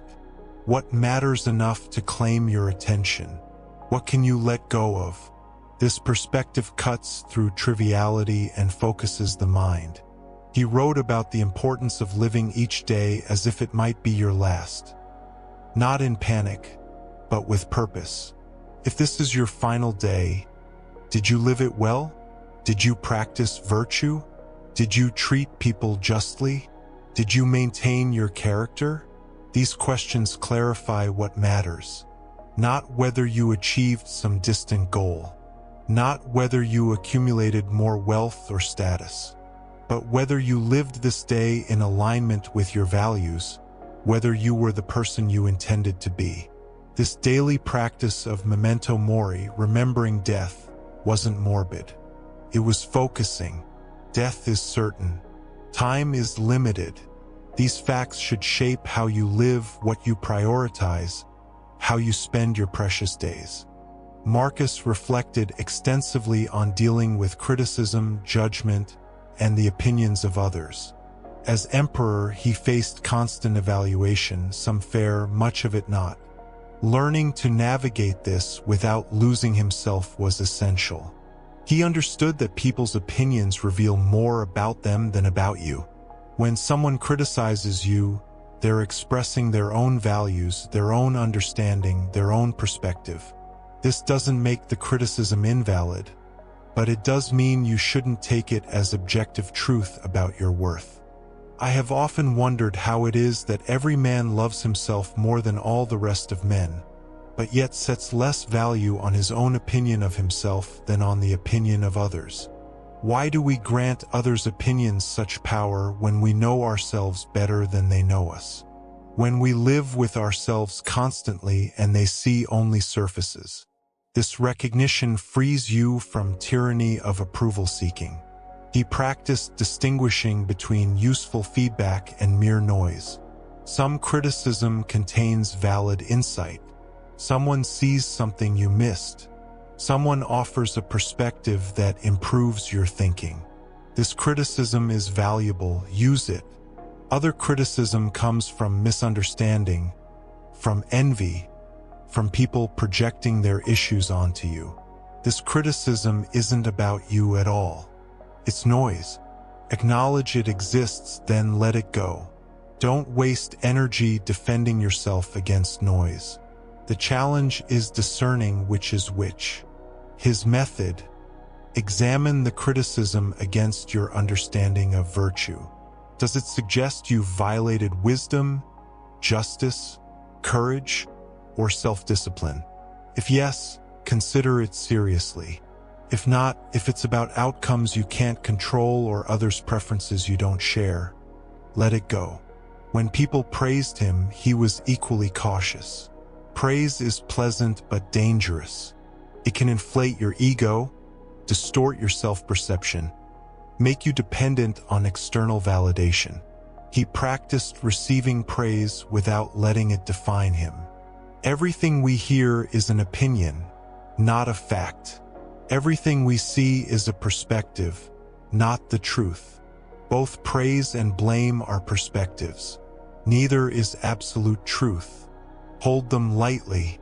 Consider them if useful. Release them if not. Don't make your peace dependent on others maintaining positive opinions of you. He also recognized that criticism often stings most when it touches something you're insecure about. If you're confident in an area, criticism barely registers. If you're uncertain, the same criticism wounds deeply. This recognition helped him work with criticism more skillfully. When criticism hurt, he'd examine why. What insecurity was it touching? Was the insecurity valid, pointing to something he needed to develop? Or was it based on unrealistic expectations of himself? Either way, the hurt came from within, not from the criticism itself. The criticism was just revealing what was already there. Better to know about it and work with it than to remain unconscious of it. He practiced developing what we might call inner authority, not arrogance or refusal to listen, but a grounded sense of his own judgment. He could hear others' perspectives without being blown about by them. He could consider criticism without being devastated by it. This came from clarity about his values. He knew what mattered to him: virtue, wisdom, justice. When decisions aligned with these, he could stand firm regardless of others' opinions. When they didn't, he could adjust regardless of others' approval. If someone can prove me wrong and show me my mistake in any thought or action, I shall gladly change. I seek the truth, which never harmed anyone. The harm is to persist in one's own self-deception and ignorance. This is the balance: total openness to being wrong combined with total independence from needing others' approval. Truth is what matters, not agreement. If criticism points toward truth, embrace it. If it doesn't, release it. He also wrote about dealing with people who actively worked against him. In the complex politics of empire, betrayal was common. People he'd trusted would scheme against him. Allies would become enemies. Ambitious subordinates would undermine him. His response wasn't paranoia or preemptive strikes. It was philosophical detachment. Their choices were up to them. His response was up to him. He could maintain his character regardless of their behavior. The best revenge is not to be like that. Don't let others' betrayal corrupt you into becoming a betrayer. Don't let others' dishonesty turn you dishonest. Don't let their small-mindedness make you small-minded. This required constant vigilance. The temptation to respond in kind, to become cynical, to protect himself through becoming as manipulative as those around him. These temptations were real and strong. He countered them by returning to principles. What does wisdom recommend? What would justice choose? What does courage require? Let others behave as they will. You maintain your character. He practiced what we might call non-reactivity. When provoked, the natural response is immediate reaction. Someone attacks, you defend. Someone criticizes, you justify. Someone betrays, you retaliate. But reaction is automatic, unconsidered. It gives others power over you. They choose the provocation, you react predictably. Better to respond than react. Let the provocation happen. Notice it. Consider it. Then choose your response based on wisdom, not on the heat of the moment. Let's explore how Marcus understood and worked with desire. Desire is natural, unavoidable part of being human. But desire unchecked creates suffering. How do you work with desire skillfully? He recognized that most desires are for things not fully within your control.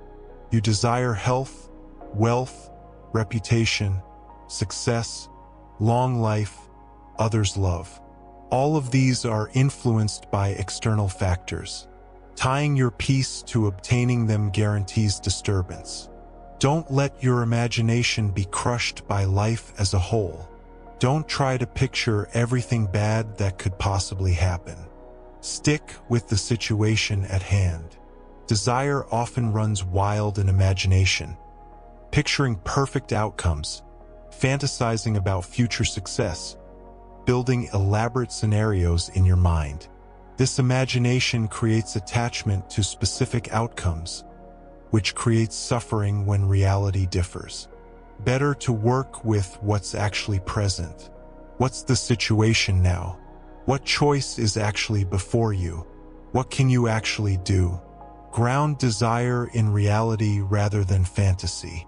He also distinguished between natural desires and conditioned ones. Natural, wanting food when hungry, rest when tired, connection with others. These are part of being human. Work with them reasonably. Conditioned, wanting luxury beyond need, status beyond function, accumulation beyond use. These come from cultural conditioning, from comparison, from ego. They're not necessary for flourishing. In fact, they often prevent it. Marcus had access to unlimited luxury. He could have lived in constant indulgence. Instead, he practiced simplicity, not because luxury is evil, but because dependency on luxury is limiting. If you need luxury to be content, you're enslaved to circumstances. He wrote, "Very little is needed to make a happy life. It is all within yourself, in your way of thinking. Happiness doesn't come from obtaining what you desire.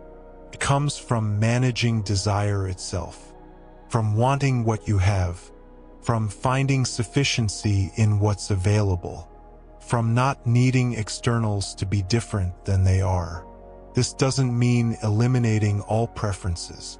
Marcus preferred peace to war, health to illness, life to death. These preferences are natural, but he didn't make his peace dependent on getting what he preferred. Peace to war, preferred but not required for his well-being. Health to illness, preferred but not devastating when lost. Life to death, preferred but accepted as temporary. Preferences without attachment, without neediness, without collapse when not obtained. He practiced what later Stoics called preferred indifference. Some externals are reasonably preferred to others, but they remain indifferent in the sense that they're not necessary for virtue, not essential for living well. Wealth is preferred to poverty. It's easier to do good with resources. But poverty doesn't prevent virtue. The wealthy person can be vicious, the poor person can be virtuous. The wealth itself is indifferent to living well. Same with reputation, position, physical comfort, all reasonably preferred, none essential to character, none necessary for peace. You can work toward these things without making your well-being dependent on obtaining them. This freed him tremendously. He could pursue the empire's interests without being attached to success. He could work for peace without being devastated by war. He could prefer health without being destroyed by illness. He also examined the objects of desire themselves. What are you actually wanting? Often, when you look closely, the desired object isn't what it appears. You want reputation, but what is reputation? Others' thoughts about you which you can't control, which change constantly, which will fade when you die. Is this really worth pursuing desperately? You want wealth, but what is wealth? Numbers in accounts, objects you possess temporarily, circumstances that could change tomorrow. Does this deserve to dominate your life? You want others' love. But what is that? They're feelings which arise and fade, which you can't control, which depend on countless factors beyond you. Can you make your peace dependent on this? By examining desires closely, he saw through many of them. They promised more than they could deliver. They demanded more than they were worth. They created dependency without providing real satisfaction. Better to focus on developing qualities that don't depend on externals. Wisdom, justice, courage, self-discipline. These you can pursue regardless of circumstances. These genuinely improve your life. These no one can take away. He wrote about the practice of wanting what happens, not forcing yourself to like everything, but accepting that what happens is what happens, and fighting against it in your mind only disturbs you. Accept the things to which fate binds you, and love the people with whom fate brings you together, but do so with all your heart. What comes, comes. What happens, happens. Your task isn't to prevent or control all of it. Your task is to respond well to whatever comes, to find the virtue available in each situation, to maintain your character through all circumstances. This is the ultimate management of desire, desiring to live virtuously more than you desire any particular outcome. wanting to maintain your character more than you want circumstances to be different. When this becomes your primary desire, virtue over outcomes, you're free. You can pursue reasonable goals without being enslaved to them. You can prefer certain results without being destroyed by not getting them. You can live fully without depending on externals. Marcus wrote powerfully about change, impermanence, and learning to flow with life rather than resist it. Everything changes constantly. Nothing remains static. Fighting against this creates suffering. Time is a river, the resistless flow of all created things. One thing no sooner comes in sight than it is hurried past, and another is borne along, and that too will be swept away. You can't step in the same river twice. Everything you encounter is already changing, already passing, already becoming something else. The people around you are aging. Your body is changing. Your circumstances are shifting. Nothing stays the same. This could be disturbing. Everything you grasp, it slips away. Or it could be liberating. Why grasp when everything flows? Better to appreciate what's present without clinging to it, knowing it will pass. He practiced this with his own aging. His health declined. His body weakened. His appearance changed. He could have resented this, fought against it mentally, mourned his lost youth. Instead, he accepted it as natural. Everything is in flux, both you and the universe. The universe, though it changes constantly, is still the same. You, though you change constantly, are still the same. Your essential nature, your capacity for reason, for choice, for virtue, this doesn't age. Your body ages, your circumstances change, but your ability to respond with wisdom remains available until death.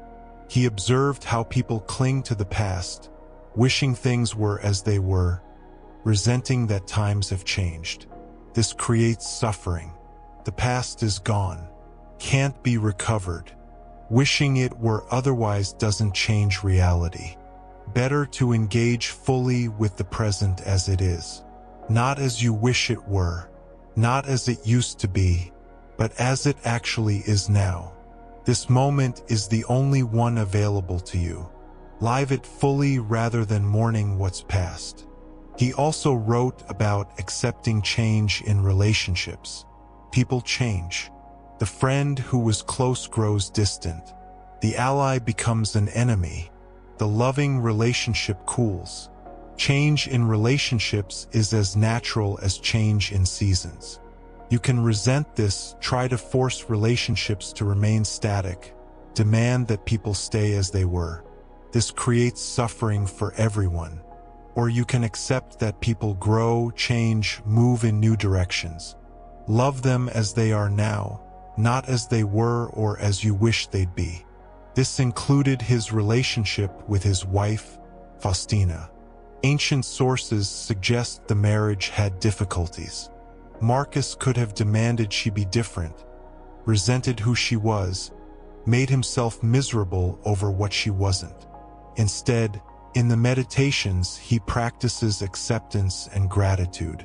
He lists what he appreciates about her. He recognizes her humanity. He maintains his own character regardless of whether she meets his ideals. This is mature love, seeing the person clearly, accepting them as they are, maintaining your own character while allowing them to be themselves. Not demanding they be perfect, not requiring them to never change. He applied this same principle to political change. The empire evolved. New challenges arose. Old solutions stopped working. He could have insisted on maintaining tradition, resisting necessary change, trying to freeze the empire in some idealized past state. Instead, he adapted. He introduced legal reforms. He modified military strategy. He adjusted administrative practices, not abandoning principles but applying them to new circumstances. staying true to core values while adapting methods to changing reality. Loss is nothing else but change, and change is nature's delight. This is profound acceptance of impermanence. Loss of people, possessions, positions, abilities, life itself isn't tragedy. It's transformation. What exists in one form becomes something else. Nothing is truly lost. Everything is transformed. Your body will die, but its elements will become other things. Your empire will fall, but what it was will shape what comes after. Every ending is also a beginning. Every death makes space for new life. This perspective doesn't eliminate grief or make loss painless, but it does provide context. What you're experiencing is natural, universal, part of the endless cycle of transformation that characterizes existence. He practiced seeing change as opportunity. When circumstances shifted, when plans fell apart, when the unexpected occurred, these were opportunities to practice adaptation, resilience, flexibility. The impediment to action advances action. What stands in the way becomes the way. Change blocks your planned path. This is the impediment, but it also creates new paths, new possibilities, new opportunities. What was in the way becomes a new way forward if you're willing to adapt. This required letting go of rigid attachment to specific outcomes. You plan for one thing, reality delivers another. You can resist this, fight against it, remain committed to the now impossible original plan. Or you can adapt, finding new possibilities in new circumstances. Marcus demonstrated this throughout his reign. Plans for peaceful governance became plans for managing plague. Plans for domestic reform became plans for military campaigns. He adapted without losing his principles, changing methods while maintaining values. As we prepare to move into practical applications, let's consolidate the key insights from Marcus's philosophy and see how they form a coherent approach to living. At the foundation is the dichotomy of control. Some things are up to you, your judgments, your responses, your character, your effort. Most things are not. Other people, outcomes, circumstances, the past, the future. Peace comes from focusing on the first category and accepting the second. This isn't resignation. It's strategic allocation of energy. You have limited time and attention. Spend them on what you can actually affect. Let go of trying to control what you can't. This produces both better results and greater peace. Built on this foundation are the four virtues: wisdom, justice, courage, and self-discipline. These are always available, always up to you, always valuable regardless of circumstances. They are the real goal of life, the actual good worth pursuing. Everything else, wealth, health, reputation, success, even life itself, these are indifferents.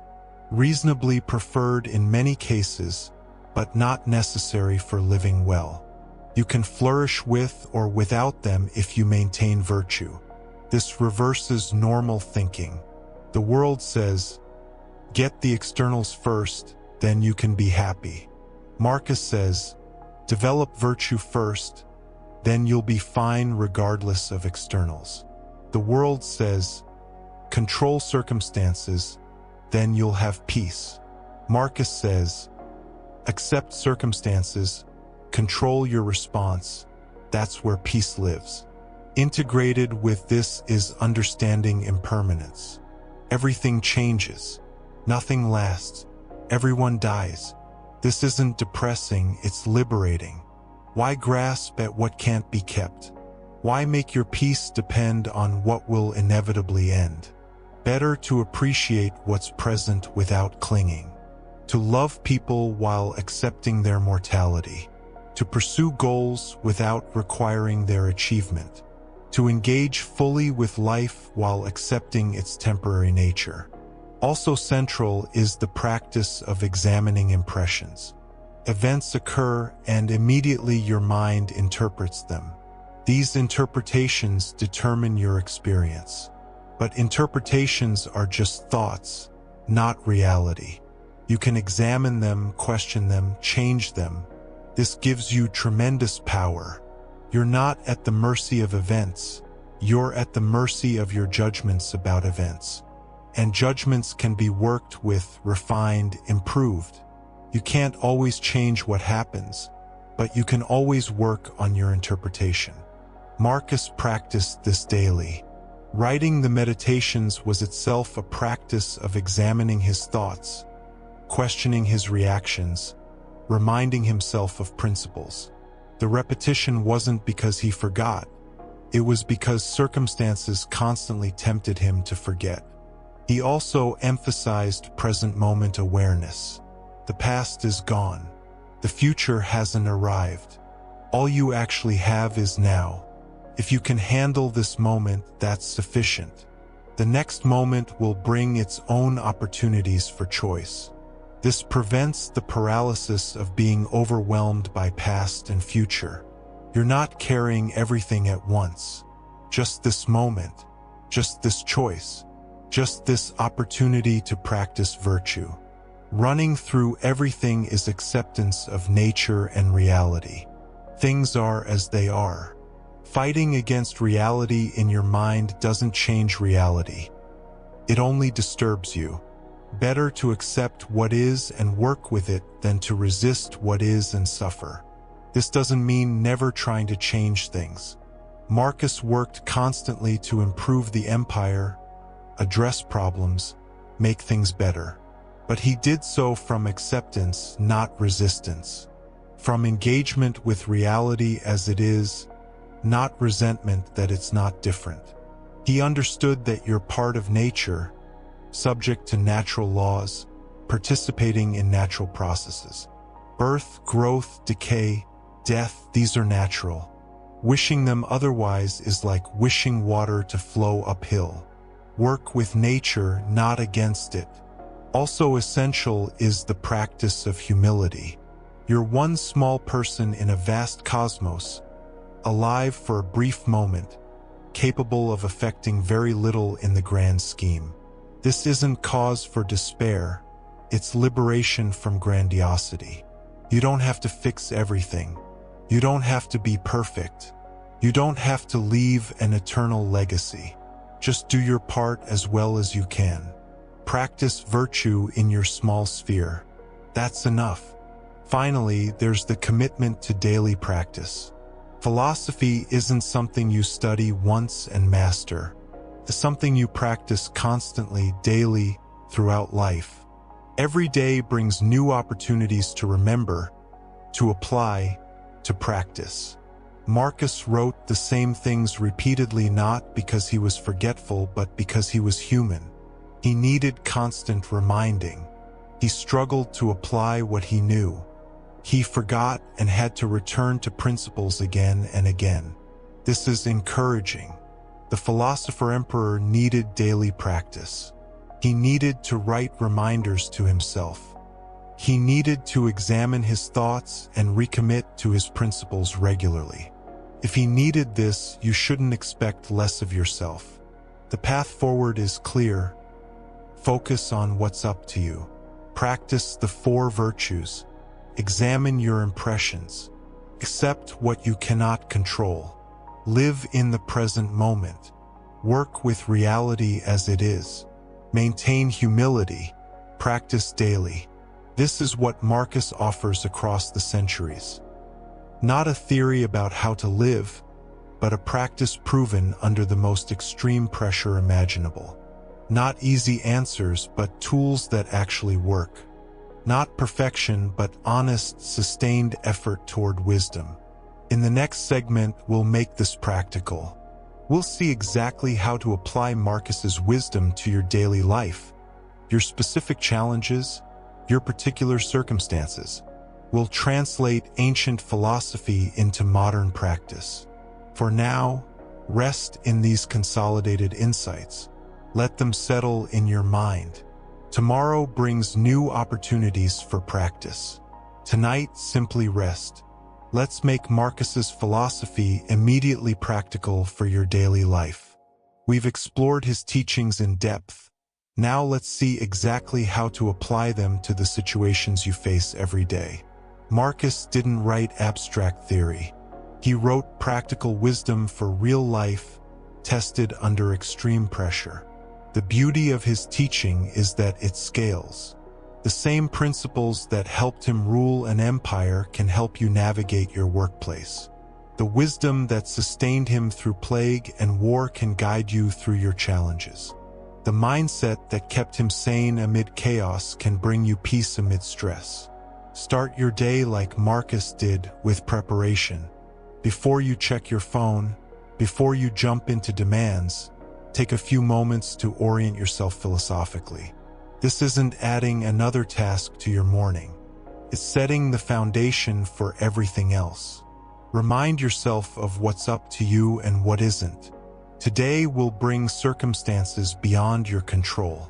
People will act in ways you can't predict. Events will unfold that you didn't plan for. Outcomes will surprise you. None of this is up to you. What is up to you? Your attention, your judgments, your responses, your character. How you interpret what happens. How you choose to respond. Whether you maintain your principles under pressure. This is where your power lives. Marcus would tell himself each morning. When you wake up, remember that the people you'll deal with today will be difficult, frustrating, unreasonable. He wasn't being pessimistic, he was being realistic, preparing himself mentally for what he knew he'd face. You can do the same. Think about your day ahead. What challenges are likely? What situations might test you? Where are you most likely to forget your principles? Prepare yourself mentally, not with anxiety, but with readiness. Maybe you have a difficult meeting. Prepare yourself. This person may be challenging. They may not listen. They may frustrate me. But none of that touches my essential self unless I allow it. I can maintain my character regardless of how they behave. Maybe you're dealing with an ongoing problem, health issues, financial stress, relationship difficulties. Prepare yourself. This situation is here. It's not going away immediately. Fighting against its existence in my mind only creates suffering. Better to accept it's here and focus on my response. This morning preparation takes maybe 5 minutes, but those 5 minutes shape your entire day. You're less likely to be caught off guard, more likely to respond rather than react, more prepared to practice what you actually believe. Now let's apply this to a specific situation. You're driving to work and traffic is terrible. You're going to be late. You can feel frustration building. This is the moment. This is where Marcus's philosophy becomes real or remains theoretical. First, recognize what's happening. Traffic exists. You're late. These are facts, externals, not up to you. Your frustration is your judgment about these facts. The judgment is up to you. Marcus would ask, is the traffic itself causing your frustration? No. Your belief that traffic shouldn't be happening, that you should be on time, that this is terrible, these beliefs are causing your suffering. The traffic is just traffic. It's neither good nor bad, it just is. Your interpretation makes it seem like a problem. Can you see it differently? What if you viewed this delay as found time? Unexpected minutes to listen to something educational, to think through a problem, to practice patience. The external situation hasn't changed, but your relationship to it transforms completely. More importantly, you can practice accepting what you cannot control. You cannot control the traffic. Wishing it were different doesn't change it, it only disturbs you. But you can control whether you're calm or agitated while sitting in traffic. Which is more important, arriving on time or maintaining your peace? Ideally both, but if you must choose, Marcus would say peace matters more. Being late is external, temporary, ultimately unimportant. Your state of mind is internal, within your power, genuinely significant. This doesn't mean you can't take action. Call ahead if needed. Adjust your schedule. Take an alternate route if available. But do these things from calm acceptance, not from frustrated resistance. The practice is this: notice when you're disturbed by something you can't control. Pause. Recognize the external event and your judgment about it as separate things. Ask, what's actually up to me here? Redirect your energy there. At work, you receive critical feedback. Your initial reaction might be defensive, hurt, angry. This is natural, but it's also an opportunity to practice Marcus's philosophy. What's the external event? Someone shared their perspective on your work. That's all. It's not an assault on your worth. It's not a verdict on your value. It's information, an opinion, words spoken. What's your judgment? This is terrible. They don't appreciate me. I failed. This is unfair. These thoughts create your emotional experience. But are they true? Are they useful? Marcus would have you examine these judgments. Has someone's opinion of your work actually harmed you? Has it damaged your character? Has it eliminated your capacity for virtue? No, it's just information to consider. Maybe the feedback is valid, there's something you can improve. Good. Now you know. You can get better. Maybe it's not valid. It reflects their misunderstanding or different priorities. Fine. You can disregard it or clarify. Either way, the feedback itself doesn't hurt you. Your interpretation of it as devastating, as a judgment on your worth, as evidence of failure, that's what creates suffering. And that interpretation is up to you to examine and change.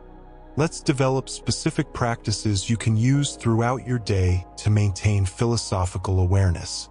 Marcus practiced constantly, not just in the morning or evening, but moment to moment. You can do the same. First, create reminders in your environment. Marcus had his journals. You can have simple prompts that bring you back to center. Maybe it's a note on your desk. What's up to me? Maybe it's a reminder on your phone. Maybe it's a bracelet or object that signals. Pause. Remember. Practice. The form doesn't matter. What matters is creating moments throughout your day when you're prompted to remember your principles. Without reminders, you'll get swept into reaction, into automatic patterns, into forgetting what you know. Second, use transitions as practice points. Every time you move from one activity to another, pause briefly. Take a conscious breath. Reset your attention. Remind yourself, what's important here? What's up to me? How do I want to show up? Moving from email to a meeting, pause. This meeting is an opportunity to practice listening, patience, clear thinking. Not just another obligation, but a chance to embody virtue. Starting a new task, pause. This work matters not because of its outcome, which I can't fully control, but because I can do it with excellence, which is up to me. These micropauses add up. They create space between stimulus and response. They give you opportunities to choose rather than just react. They keep you connected to your practice throughout the day. Third, practice the evening review Marcus used. At day's end, before sleep, reflect on your day. Not to judge yourself harshly, but to learn and improve. Where did you practice well today? Maybe you stayed calm in a difficult conversation. Maybe you let go of something you couldn't control. Maybe you responded with kindness when frustration was easier. Acknowledge this. It matters. Where did you forget your principles? Maybe you got caught up in anger about something trivial. Maybe you tried to control what you couldn't control. Maybe you let someone's opinion disturb your peace. Notice this without harsh judgment. What can you learn? If you forgot in certain situations, what triggered the forgetting? What could you do differently next time? How can you prepare better? This review isn't about achieving perfection. It's about learning from each day, strengthening your practice, building awareness of your patterns. Marcus reviewed his days for decades. If he needed this practice, you shouldn't expect to master it quickly. Now let's apply Marcus's wisdom to common workplace challenges. Your boss is micromanaging, questioning everything you do, making work stressful. How do you practice philosophy here? First, separate what's up to you from what isn't. Your boss's management style? Not up to you. Their personality, their insecurities, their behavior? Not up to you. Your response, your attitude, your character in this situation. Completely up to you. You can't make them manage differently. You can practice patience. Maintain your standards despite their oversight. Respond professionally to their demands. You can do excellent work because that's who you choose to be, not because you need their approval. Marcus dealt with difficult subordinates, incompetent officials, people who should have known better but didn't. His response wasn't to make himself miserable wishing they were different. It was to maintain his own character while dealing with them as they were. You can do the same. Your boss is who they are. Wishing them different doesn't change them. It only disturbs you. Accept that this is the situation, then ask, how do I respond with wisdom and character? Maybe that means having a direct conversation about working styles. Maybe it means documenting your work more thoroughly. Maybe it means finding ways to give them the oversight they seem to need while maintaining your autonomy. Maybe it means looking for a different position. All of these are responses, active, considered, based on what you can control. None of them require you to make yourself miserable over what you can't control. What about relationship challenges? You're having the same argument with your partner for the 100th time. Nothing changes. How does Marcus's philosophy help? Recognize what's happening. You cannot control your partner's behavior, thoughts, or choices. You cannot make them see things your way. You cannot force change. All of this is external to you. What you can control, your own behavior, your responses, your choice about whether to keep having the same argument, your decision about what you need from this relationship, your character in the midst of difficulty. Marcus would ask, what does wisdom recommend here? Not, how can I win this argument? But, what's the wise response to this situation? Maybe wisdom says, stop trying to change them. Accept who they are. Decide if you can live with that. If yes, let go of demanding they be different. If no, make a different choice about the relationship. Maybe wisdom says, examine your own contribution. Are you locked into patterns too? Are you trying to control what you can't control? Are you making the same mistakes you're criticizing in them? The relationship problem might not resolve quickly, but your suffering about it can end when you stop trying to control what you can't control and focus on your own choices, responses, and character. Let's address anxiety about the future. You're worried about money, health, your job security, whether your plans will work out. This worry consumes your energy and disturbs your peace. Marcus would remind you, the future doesn't exist yet. You're suffering over something that hasn't happened and might never happen. You're disturbing yourself with imagination, not reality. What actually exists? This present moment. In this moment right now, are you okay?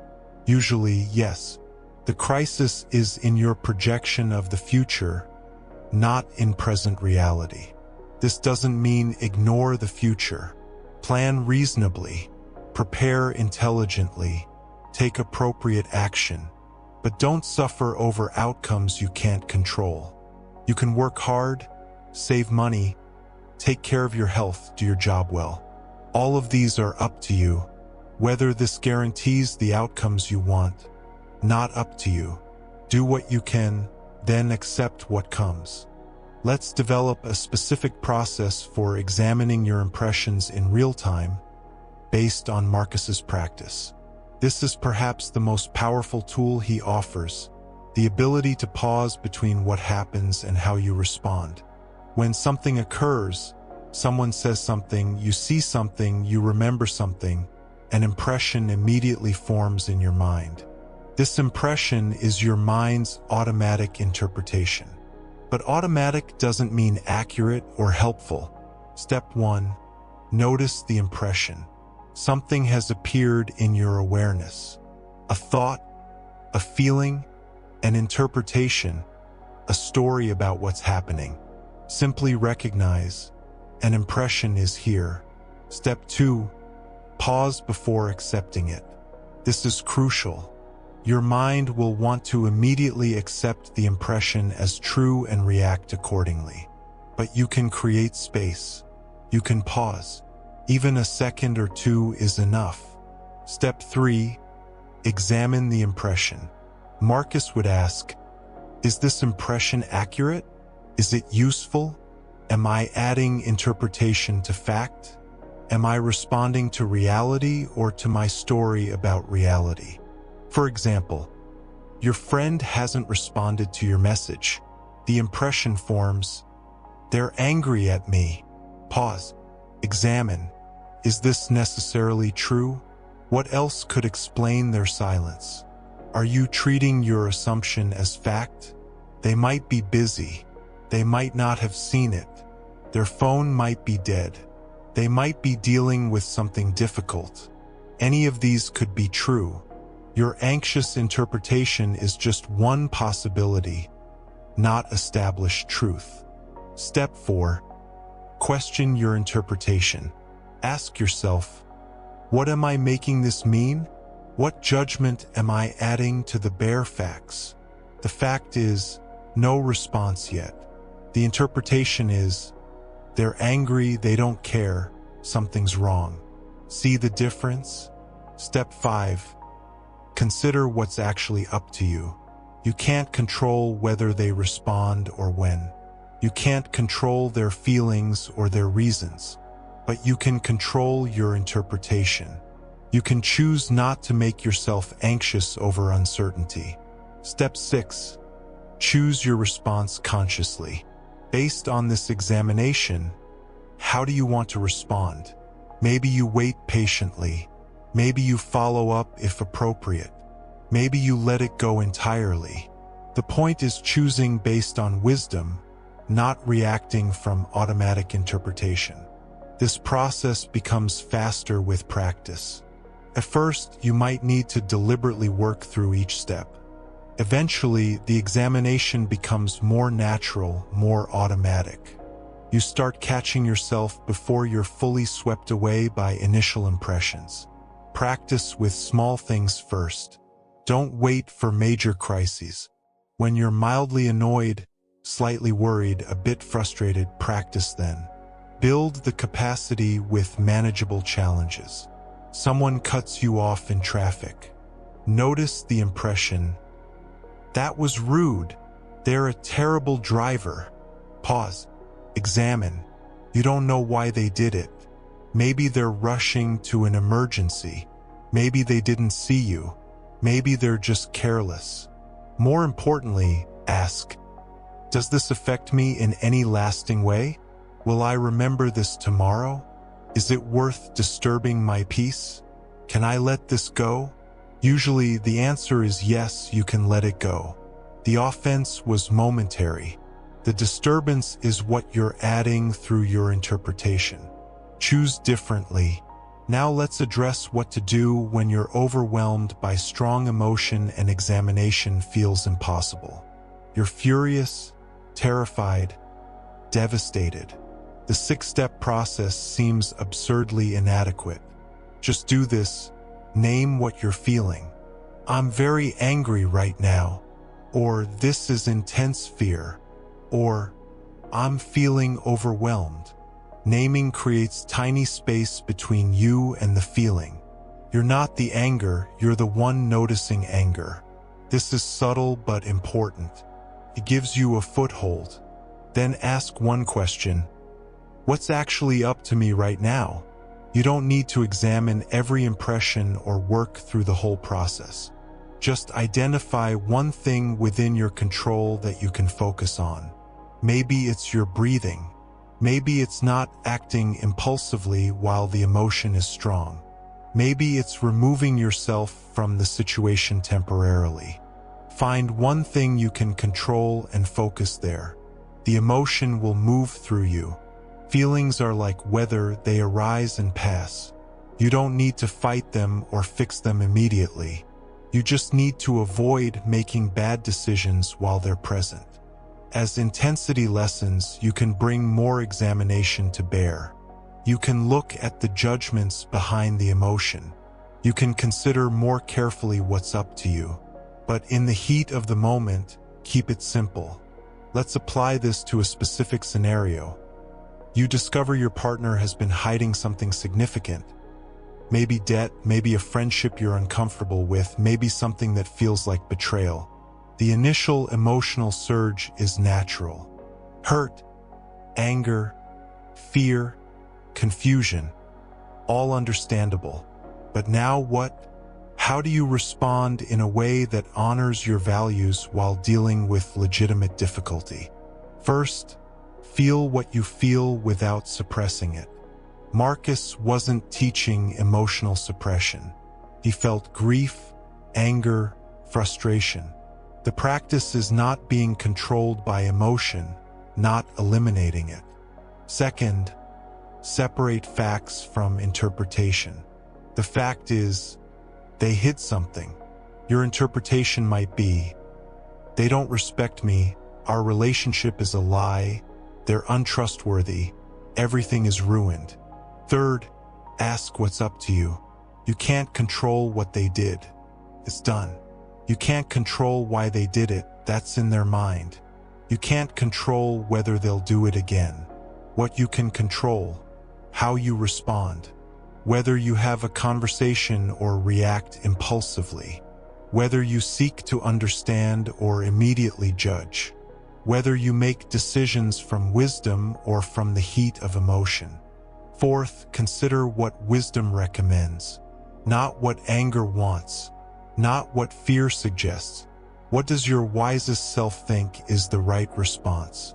Marcus faced betrayals throughout his life. People he trusted disappointed him. Allies became enemies. He didn't respond by becoming cynical or cold. He responded by maintaining his character while dealing with reality as it was. You can do the same. Yes, this happened. Yes, it's painful. Yes, consequences may follow. But you can navigate this with character, with wisdom, with appropriate action.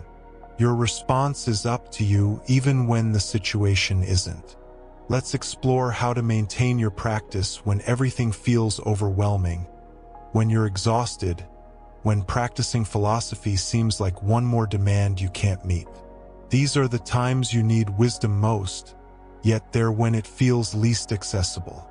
Marcus wrote the meditations during military campaigns while sick, while dealing with constant crisis. He didn't have ideal conditions. He practiced anyway with whatever energy he had, in whatever circumstances he faced. First, give yourself permission to practice imperfectly.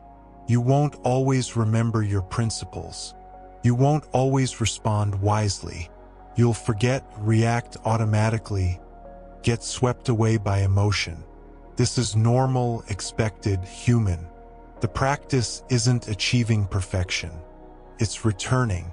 Every time you notice you've forgotten, you've already remembered. That moment of awareness is itself the practice. Don't add a second layer of suffering by judging yourself harshly for the first layer of forgetting. Second, adjust your expectations to your capacity. When you're well-rested and resourced, you can practice more consistently.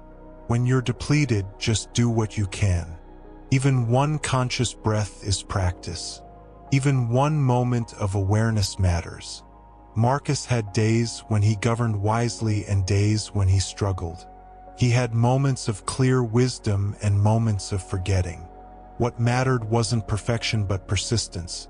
He kept practicing regardless of how well or poorly it went. Third, remember why you practice. Not to be perfect, not to never struggle, but to live more fully, more freely, more in alignment with your values. To suffer less over what you can't control.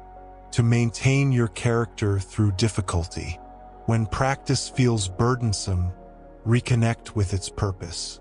This isn't about adding obligations. It's about reducing suffering. It's about finding freedom. It's about being who you want to be.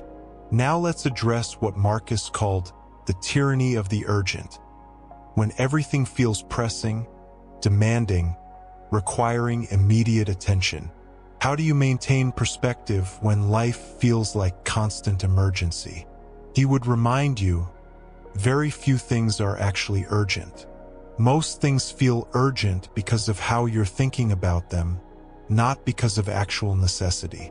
The tyranny of the urgent is largely tyranny of your own judgments. Someone emails you with what they call an urgent matter. Is it actually urgent, or is it just important to them?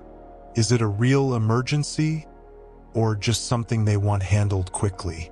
Your sense of urgency might be coming from their anxiety, not from actual necessity. Practice asking, is this actually urgent, or does it just feel urgent? Often, what feels pressing can wait. What seems like emergency is just preference. Creating this distinction gives you back power over your time and attention. Marcus ran an empire with genuine urgencies. Invasions, plague, political crises. Yet he found time for philosophy, for reflection, for maintaining his practice. If he could do this, you can find time for what matters to you. The key is recognizing that maintaining your philosophical practice isn't separate from dealing with your life. It's how you deal with your life. It's not one more thing to do. It's how you approach everything you do. You don't need extra time to practice examining impressions. You examine impressions that arise while doing what you're already doing. You don't need separate time to practice acceptance. You practice accepting what you can't control in the situations you're already in. Philosophy isn't an add-on to life. It's a different way of living the life you already have. Let's address dealing with difficult people when you're tired of dealing with difficult people. Everyone has capacity limits. Marcus dealt with difficult people constantly, for years without relief. How did he maintain patience? He practiced seeing their behavior in context. They're acting from their own understanding, their own struggles, their own confusion. They're not trying to make his life difficult. They're trying to navigate their own lives with whatever wisdom and capacity they have. This doesn't excuse harmful behavior, but it does explain it. And explanation often makes behavior easier to work with than when you take it personally. He also practiced gratitude for difficult people. Not forced or fake gratitude, but genuine appreciation for the opportunity they provided. They were teaching him patience, resilience, forbearance. They were his practice partners, whether they knew it or not. You can apply the same reframe. The difficult coworker isn't just making your life hard. They're giving you opportunities to practice maintaining your character under pressure. The challenging family member isn't just frustrating. They're teaching you skills you'll use throughout life. This doesn't make difficulty pleasant, but it does make it meaningful, purposeful, valuable. The difficulty becomes part of your training rather than just something to endure. Marcus also practiced boundaries. Patience doesn't mean accepting mistreatment. Forbearance doesn't mean never saying no. He removed harmful officials. He held people accountable. He set limits on behavior. You can maintain your character while also protecting yourself. You can practice acceptance of people while not accepting harmful behavior. You can understand someone while still maintaining appropriate boundaries. The wisdom is knowing when to practice patience and when to take action, when to let something go and when to address it, when to accept and when to change what you can change. This judgment comes from practice, from wisdom, from understanding what's actually up to you. As we conclude this practical segment, let's develop a sustainable approach to making Marcus's philosophy part of your daily life, not as a temporary enthusiasm that fades, but as an integrated practice that continues. Start small. Marcus practiced philosophy for decades. You're not going to master it immediately. Choose one principle to focus on. Maybe it's the dichotomy of control. Maybe it's examining impressions. Maybe it's acceptance of what is. Work with that one principle until it becomes more natural, until you start noticing automatically when you're trying to control what you can't control, until examining impressions becomes a habit, until acceptance becomes your default response. This might take weeks or months. That's fine. You're building a capacity that will serve you for life. One principle deeply integrated is worth more than 10 superficially understood. Once one principle feels established, add another. Gradually, over time, you build a practice that's comprehensive yet sustainable. You're not trying to do everything at once. You're building steadily, patiently, like Marcus did. Create a simple morning routine based on his practice. 5 minutes is enough. Maybe you read a passage from the Meditations. Maybe you remind yourself of what's up to you today. Maybe you prepare mentally for likely challenges. The content matters less than consistency. Daily practice, even brief, builds capacity more effectively than occasional long sessions. Marcus wrote brief reflections regularly. Follow his example. Develop an evening review practice. Again, 5 minutes is sufficient. What went well today? Where did you practice successfully? Where did you forget? What can you learn? Keep a journal if it helps, but it's not required. The reflection itself is what matters. You're training yourself to notice, to learn, to improve. You're building awareness of your patterns. Throughout the day, use reminders to stay connected to practice. Maybe a note where you'll see it. Maybe an object that prompts remembrance. Maybe transitions between activities. Create moments when you naturally return to awareness. When you forget, and you will forget, don't judge yourself harshly. Marcus forgot too.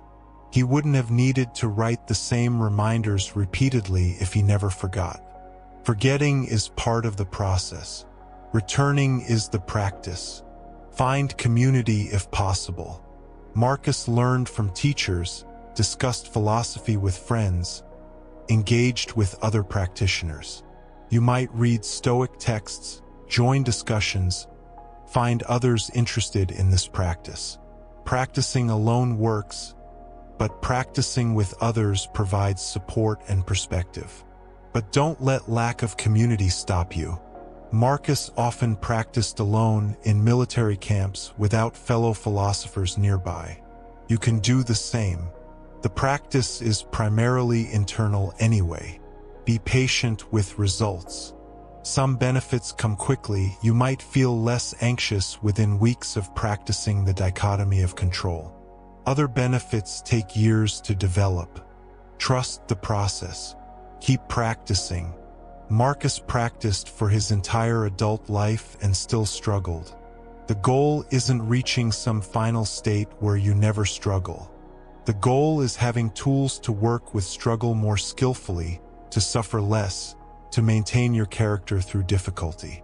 Remember that circumstances don't need to be ideal for practice.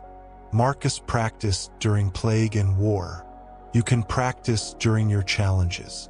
In fact, challenge is where practice becomes real, where theory becomes lived wisdom. Don't make philosophy one more thing you should do but aren't doing. Make it how you engage with what you're already doing. You're already dealing with difficult situations, strong emotions, uncertainty. Philosophy is just tools for dealing with these more skillfully. Also remember that this practice serves you. If something doesn't work, adjust it. If an approach feels unhelpful, try differently. Marcus adapted Stoic principles to his circumstances. You can adapt them to yours. The core principles remain. Focus on what's up to you. Accept what isn't. Examine your impressions. Practice virtue. Maintain your character. Work with reality as it is. These are universal, proven, valuable. How you apply them in your specific life, that's yours to discover. Your job, your relationships, your challenges are different from Marcus's. But the principles work the same way. They're tools you can use in any circumstance. Finally, remember why this matters.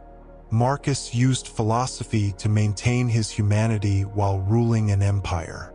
You use it to maintain yours while living your life. Different circumstances, same essential challenge. How do you live well? How do you maintain your character? How do you find peace? His answer was practice. Not perfect practice, but consistent practice. Not flawless application, but sincere effort. Not mastery, but honest engagement with the work of living philosophically. You have everything you need to begin. You don't need special circumstances, perfect understanding, or ideal conditions. You just need to start. Choose one principle. Apply it today. Notice what happens. Learn from the experience. Practice again tomorrow. This is what Marcus did day after day, year after year until his death. He never stopped practicing, never stopped learning, never stopped working to live philosophically.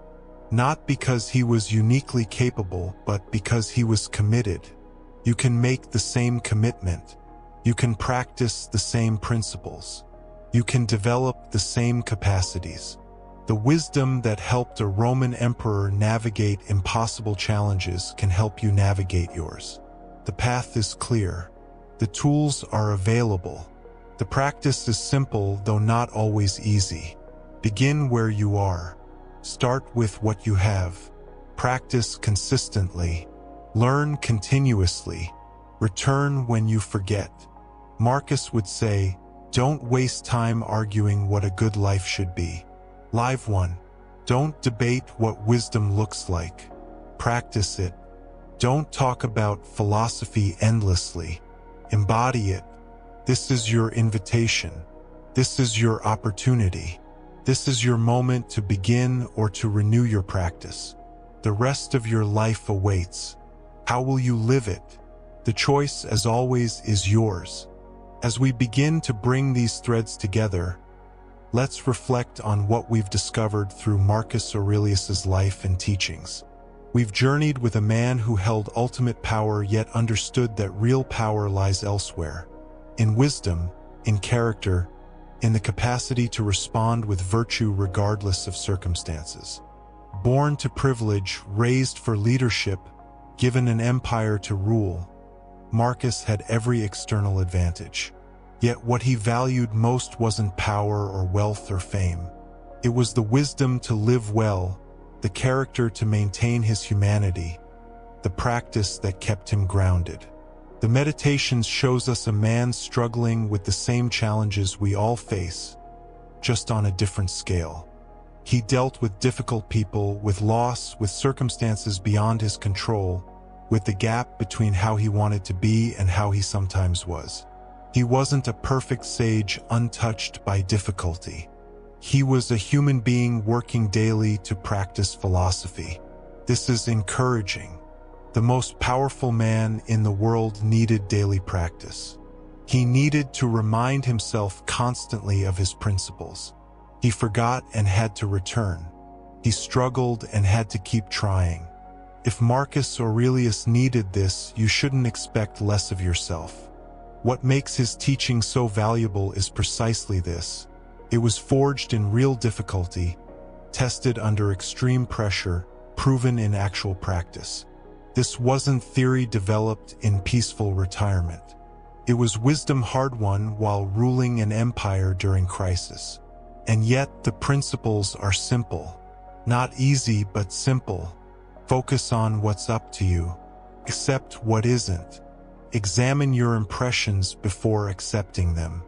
Choose your responses rather than being carried away by automatic reactions.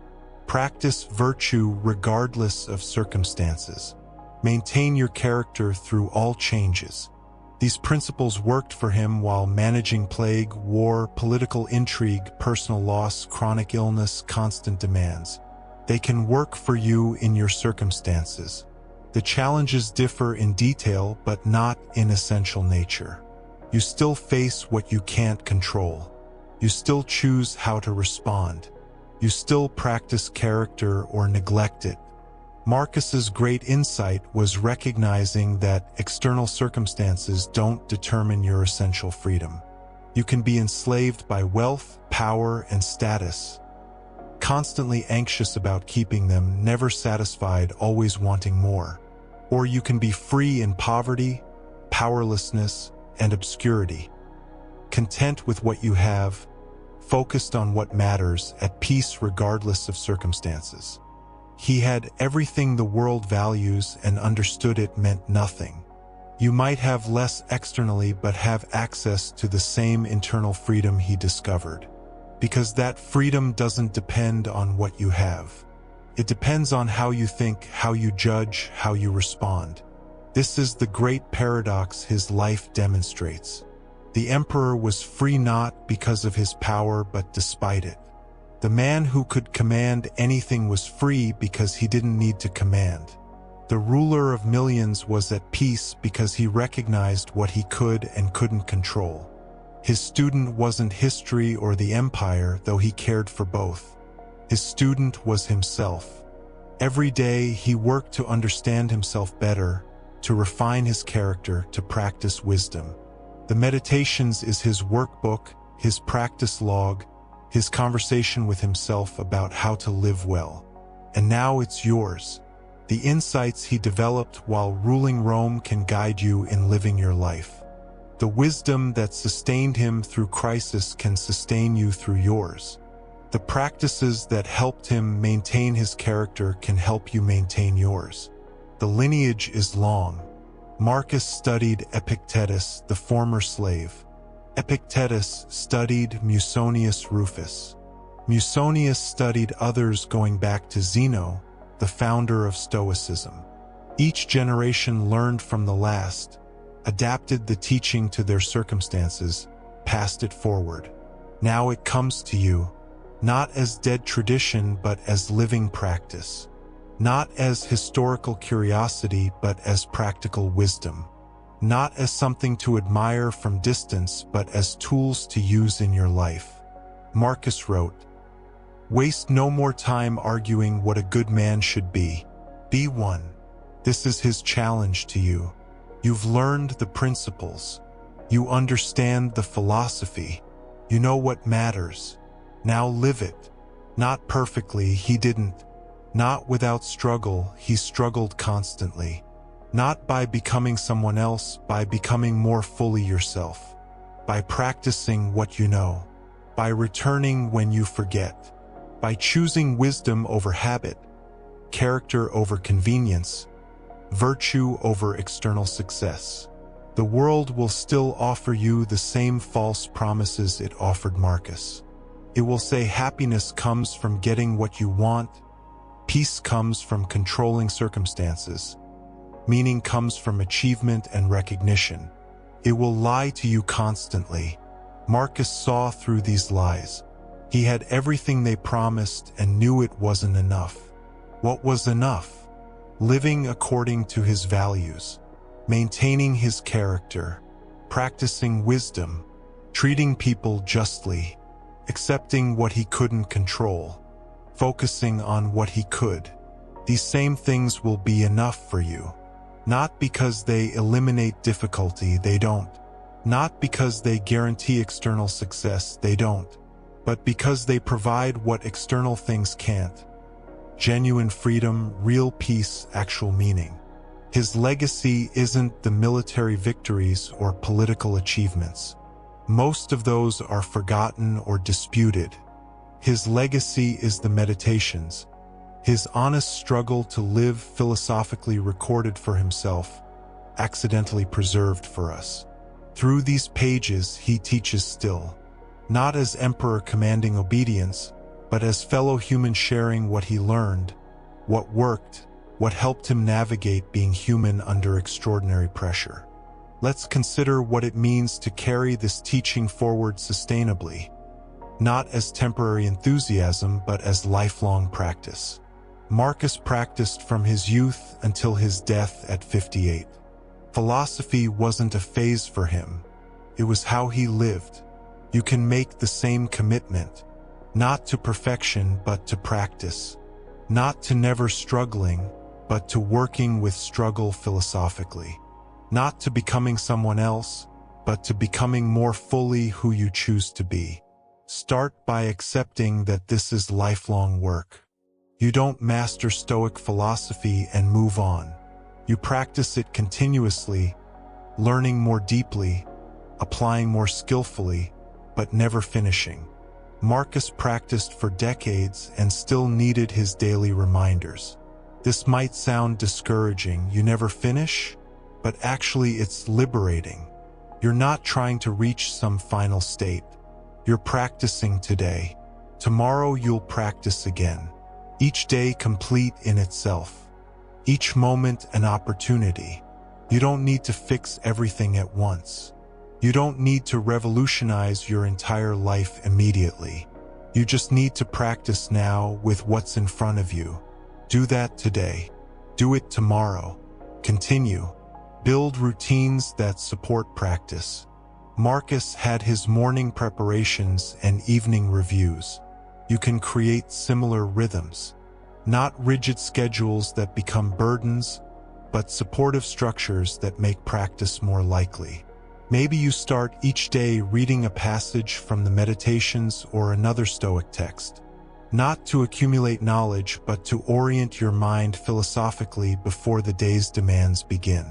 5 minutes of reading can shape how you face the next 16 hours. Maybe you end each day with brief reflection. What went well? Where did you practice successfully? Where did you forget? What can you learn? Not to judge yourself harshly, but to learn and improve. 5 minutes of review consolidates the day's lessons. Between morning and evening, use whatever reminders work for you.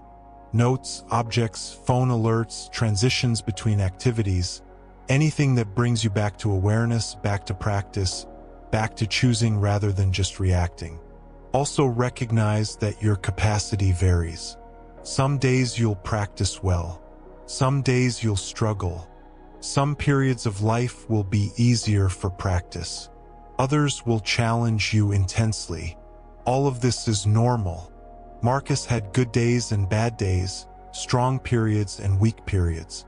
What mattered wasn't his performance on any given day. It was his commitment to keep practicing regardless. When he forgot, he returned. When he struggled, he continued. You can do the same. Bad day?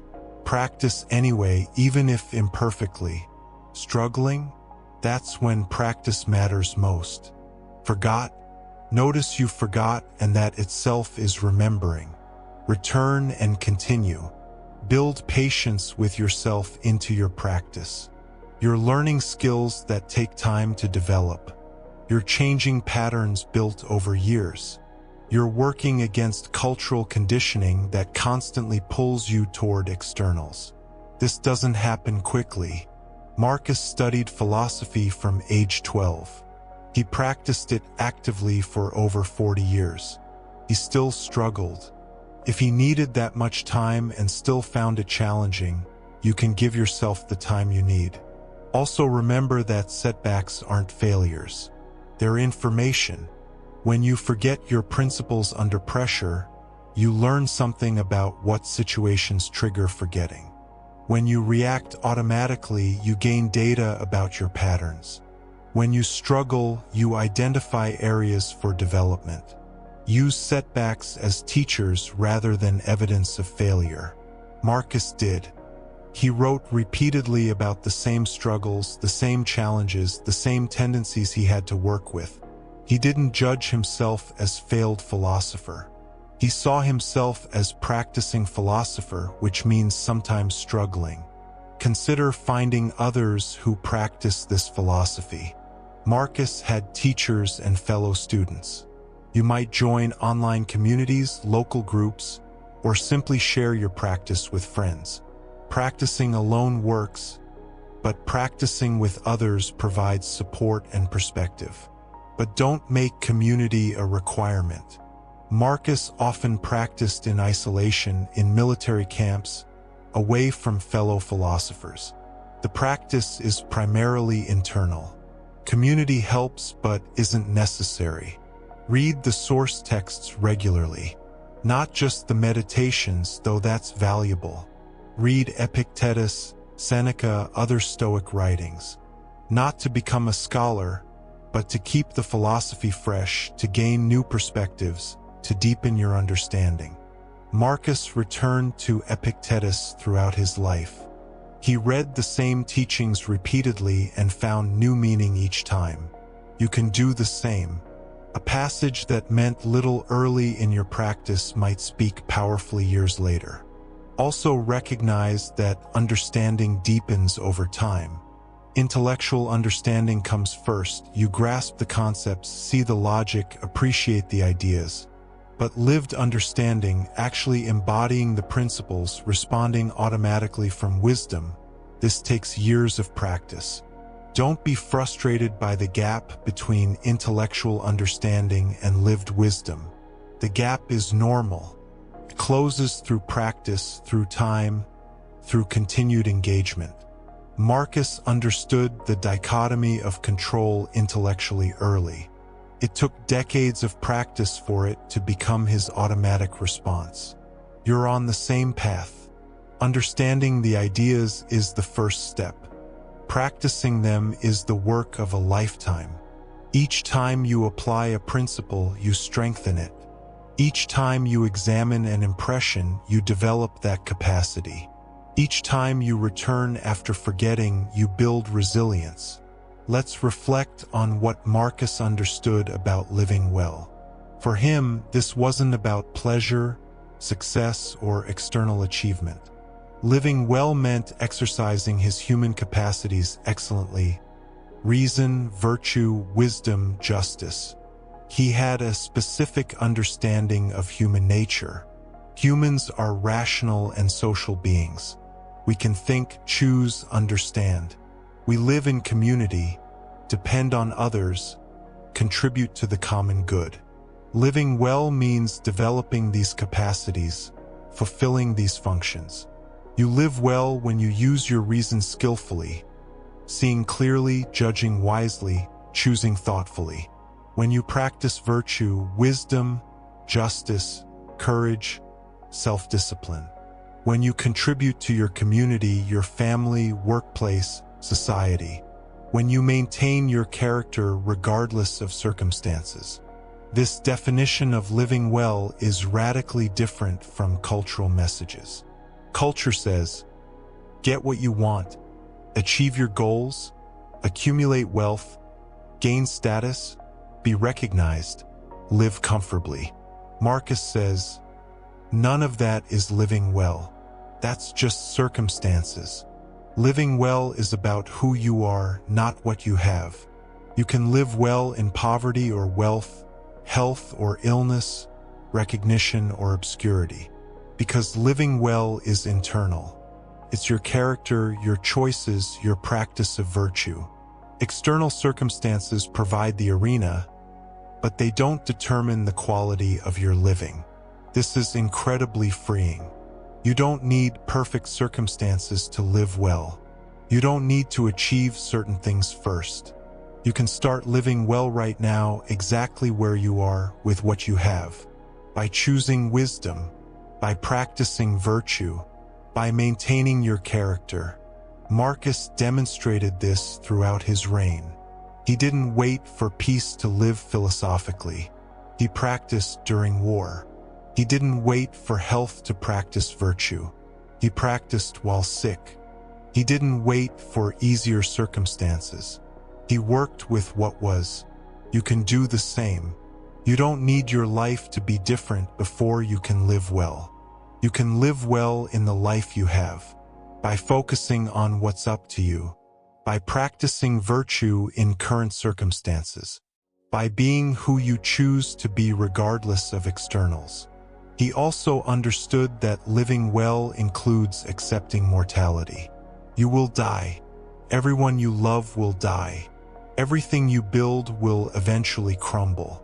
This isn't depressing, it's liberating.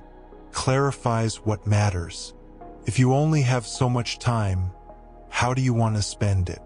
What deserves your attention? What's worth your energy? Death gives life urgency and meaning. Without it, you might drift indefinitely. With it, you make choices about what matters. Marcus reflected on death constantly. Not morbidly, but practically. Death comes to everyone. It's natural, inevitable, nothing to fear. The question is, how do you want to live in the time you have? He chose to live practicing wisdom, maintaining character, serving the common good, developing virtue. Not because these things last forever, they don't, but because they're worth doing in themselves, worth embodying for however long you're alive. You face the same choice. How do you want to live? What kind of person do you want to be? What values do you want to embody? Your time is limited. Death is certain.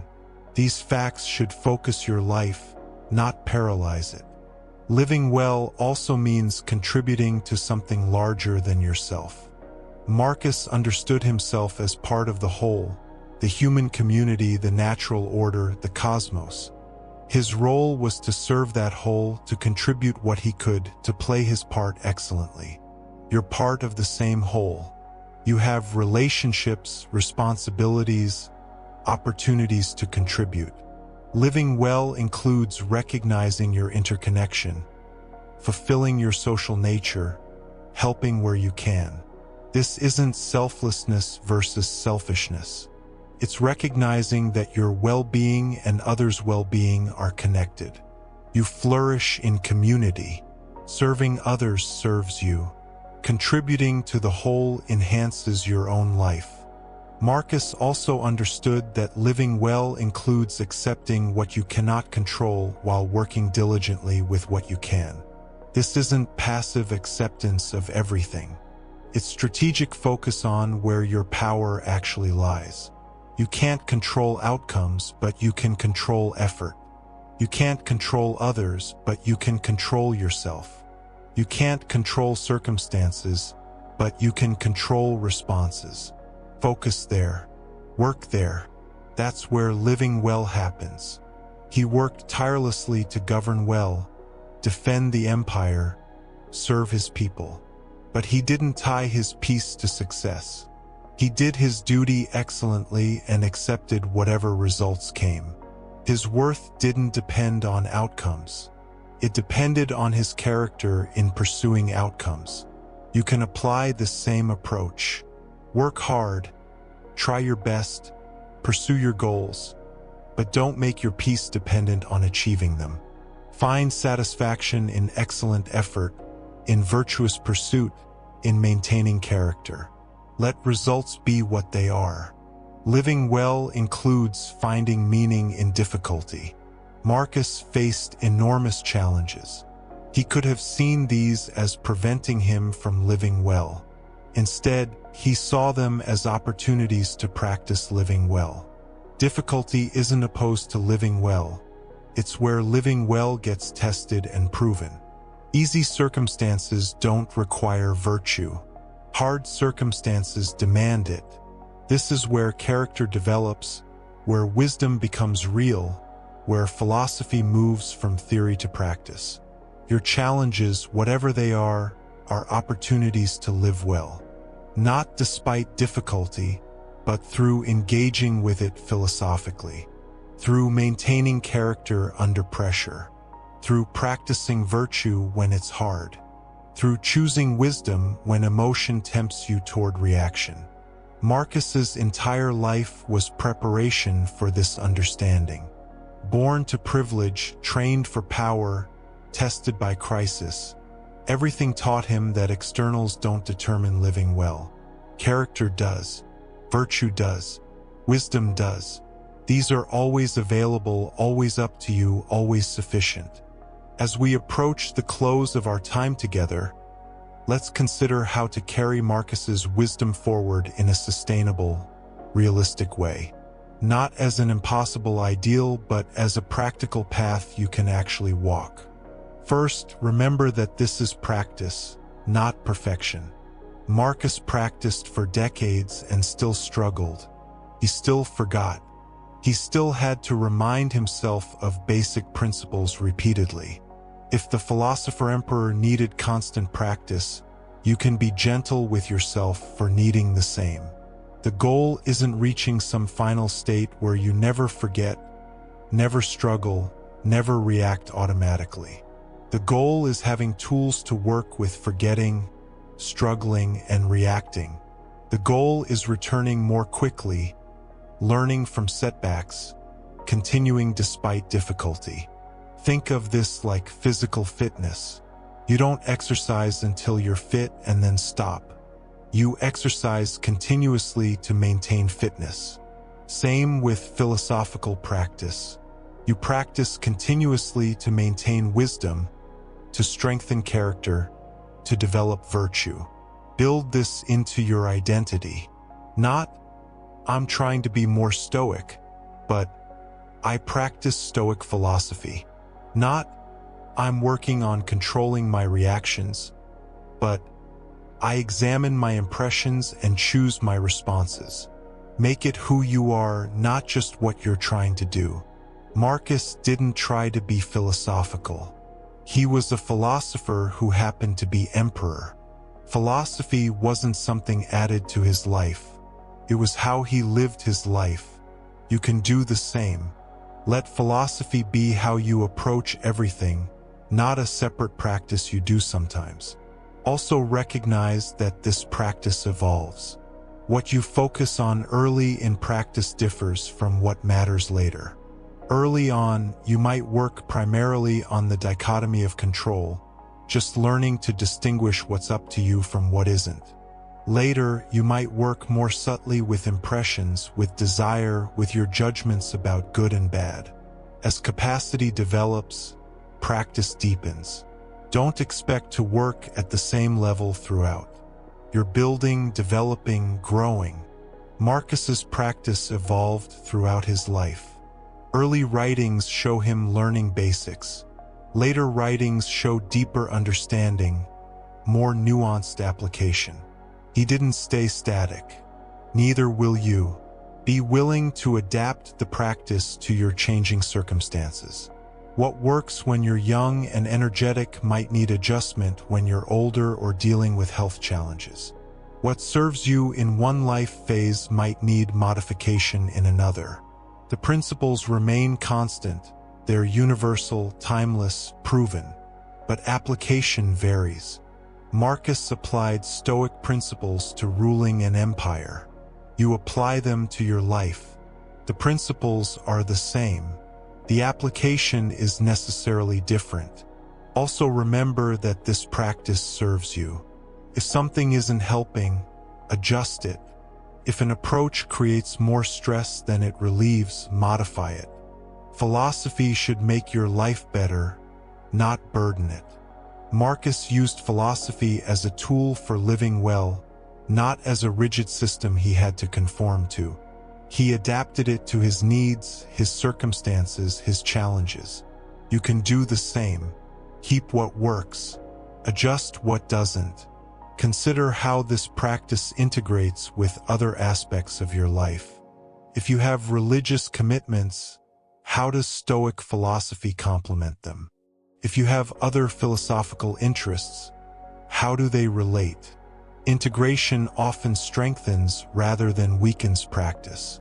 Marcus integrated Stoicism with his duties as emperor, his role as father, his responsibilities as citizen. The philosophy didn't conflict with these roles. It helped him fulfill them excellently. Your practice can similarly support and enhance your various roles. Think long-term. You're not trying to fix everything this month or master everything this year. You're developing a practice that will serve you for decades. Be patient. Build steadily. Trust the process. Marcus practiced from youth to death. That's 45 years or more of continuous practice. He didn't rush. He didn't expect quick mastery. He practiced daily, learned continuously, developed gradually. You have the rest of your life for this practice. There's no hurry. There's no deadline.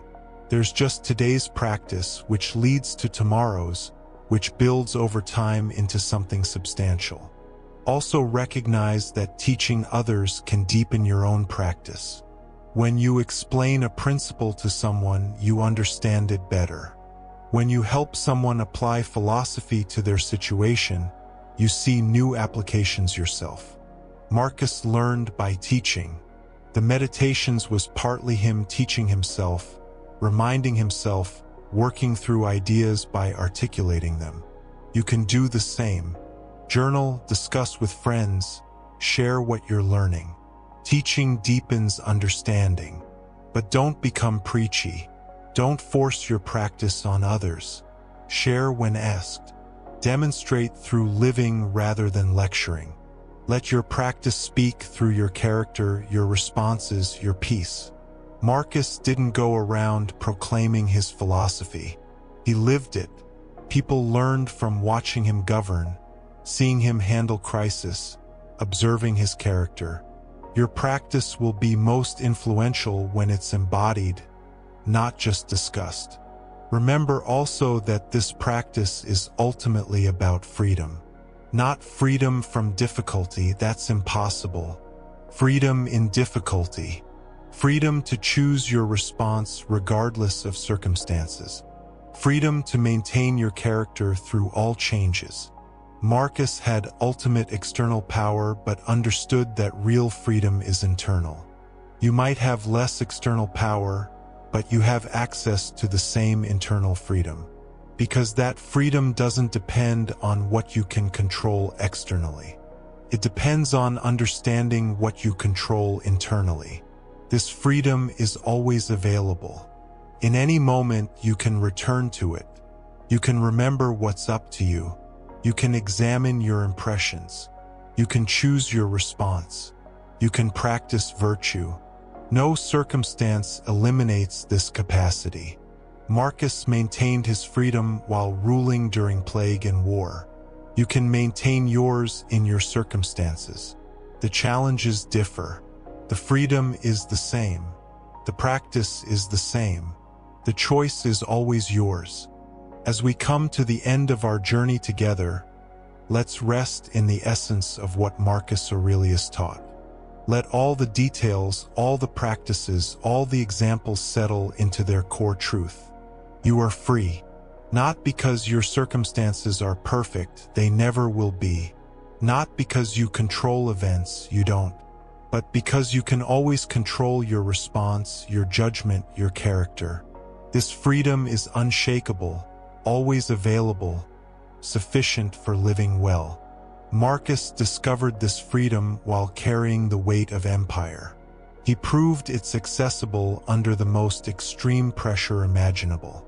If he could find it while managing plague, war, betrayal, and constant demands, you can find it in your life.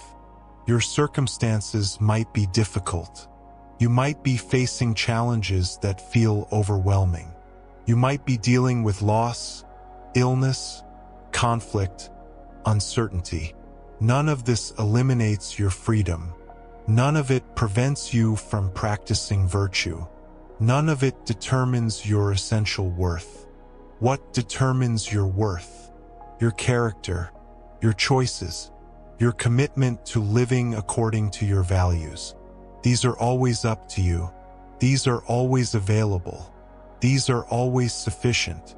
Marcus had everything the world offers: power, wealth, status, influence. He knew from direct experience that none of it brings peace. Peace comes from understanding what's up to you, from accepting what isn't, from practicing virtue regardless of circumstances. You might have less externally than Marcus had, but you have equal access to what actually matters. Wisdom is available to you. Virtue is available to you. Character development is available to you. These don't require wealth or power. They require only commitment and practice. The teaching is simple, though not always easy. Focus on what you can control: your judgments, your responses, your character. Let go of what you can't control: other people, outcomes, circumstances. Examine your impressions before accepting them. Choose your responses rather than reacting automatically. Practice virtue in whatever situation you face. This is the path Marcus walked. Not perfectly, but persistently. Not without struggle, but without giving up. Not because he was superhuman, but because he was deeply, honestly human and committed to living well. You can walk this same path. You don't need special abilities or perfect circumstances. You just need to practice, to remember, to return when you forget, to choose wisdom over habit, to maintain character over convenience. Every moment offers this opportunity. Every challenge is a chance to practice. Every difficulty is an occasion for developing virtue. Marcus wrote near the end of his life, "You could leave life right now. Let that determine what you do and say and think. Death clarifies. Time is limited. How do you want to spend what remains? Not in worry about what you can't control. Not in pursuit of what doesn't truly matter. Not in disturbance over circumstances you can't change, but in practicing wisdom, in maintaining character, in living according to your values, in being who you choose to be. This is available right now. Not tomorrow when circumstances improve. Not next year when you're more prepared. Now, in this moment, with what you have, where you are, choose to examine the impression that just arose. Choose to respond rather than react to what's happening. Choose to practice patience with this difficult person. Choose to accept what you can't control. Choose virtue in this small moment. These small moments accumulate. These small choices compound. This is how character develops. This is how wisdom deepens. This is how freedom becomes real. Not through dramatic transformation, but through consistent practice. Marcus practiced for decades. Each day brought new opportunities. Each challenge brought new lessons. Each difficulty brought new growth. He didn't master everything. He mastered the practice of continuing, of returning, of choosing wisdom again and again. This is what he offers you, not a promise of easy life, but a practice for any life. Not a guarantee of external success, but tools for internal freedom. Not perfection, but a path toward wisdom. His meditations weren't meant for publication. They were his private practice, his daily reminders, his conversation with himself about living well. That they survived is accident. That they speak to us is testament to their truth. He wrote them for himself 2,000 years ago. They speak to you now. The insights haven't aged. Take what serves you from his teaching. Practice what helps. Let the rest be. The goal isn't becoming Marcus Aurelius. The goal is becoming more fully yourself, wiser, more virtuous, more free. You have everything you need to begin or continue this practice. The principles are clear. The path is open. The choice is yours. Will you practice? Will you remember? Will you choose wisdom? Marcus would say, don't just think about it. Don't just read about it. Don't just appreciate it from distance. Practice it. Live it. Embody it. This is philosophy, not something to study endlessly, but something to practice continuously. The rest of your life awaits. However much time remains, it's enough. Enough to practice. Enough to grow. Enough to live well. Not perfectly, but honestly. Not without struggle, but without surrender. Not as someone else, but as your best self. Rest now in this truth. You are free. You have always been free. Your freedom doesn't depend on circumstances. It depends on understanding what's up to you and focusing there. This understanding is available. This practice is possible. This freedom is yours. May you discover what Marcus discovered, that wisdom is the only thing truly worth having, and wisdom is available to all who seek it. May you practice as he practiced, not perfectly but persistently. May you find as he found, that freedom lives not in controlling externals but in understanding internals. The philosopher emperor reached across 2 millennia to offer you these insights. Receive them, practice them, live them. Let them transform how you face life's challenges. Let them guide you toward wisdom. Let them remind you of your freedom. Your practice continues. Your life unfolds. Your choices await. And in every moment, wisdom is available. Virtue is possible. Freedom is yours to claim. Thank you for this time together. May it serve you well. May Marcus's wisdom illuminate your path. May your practice bring you peace.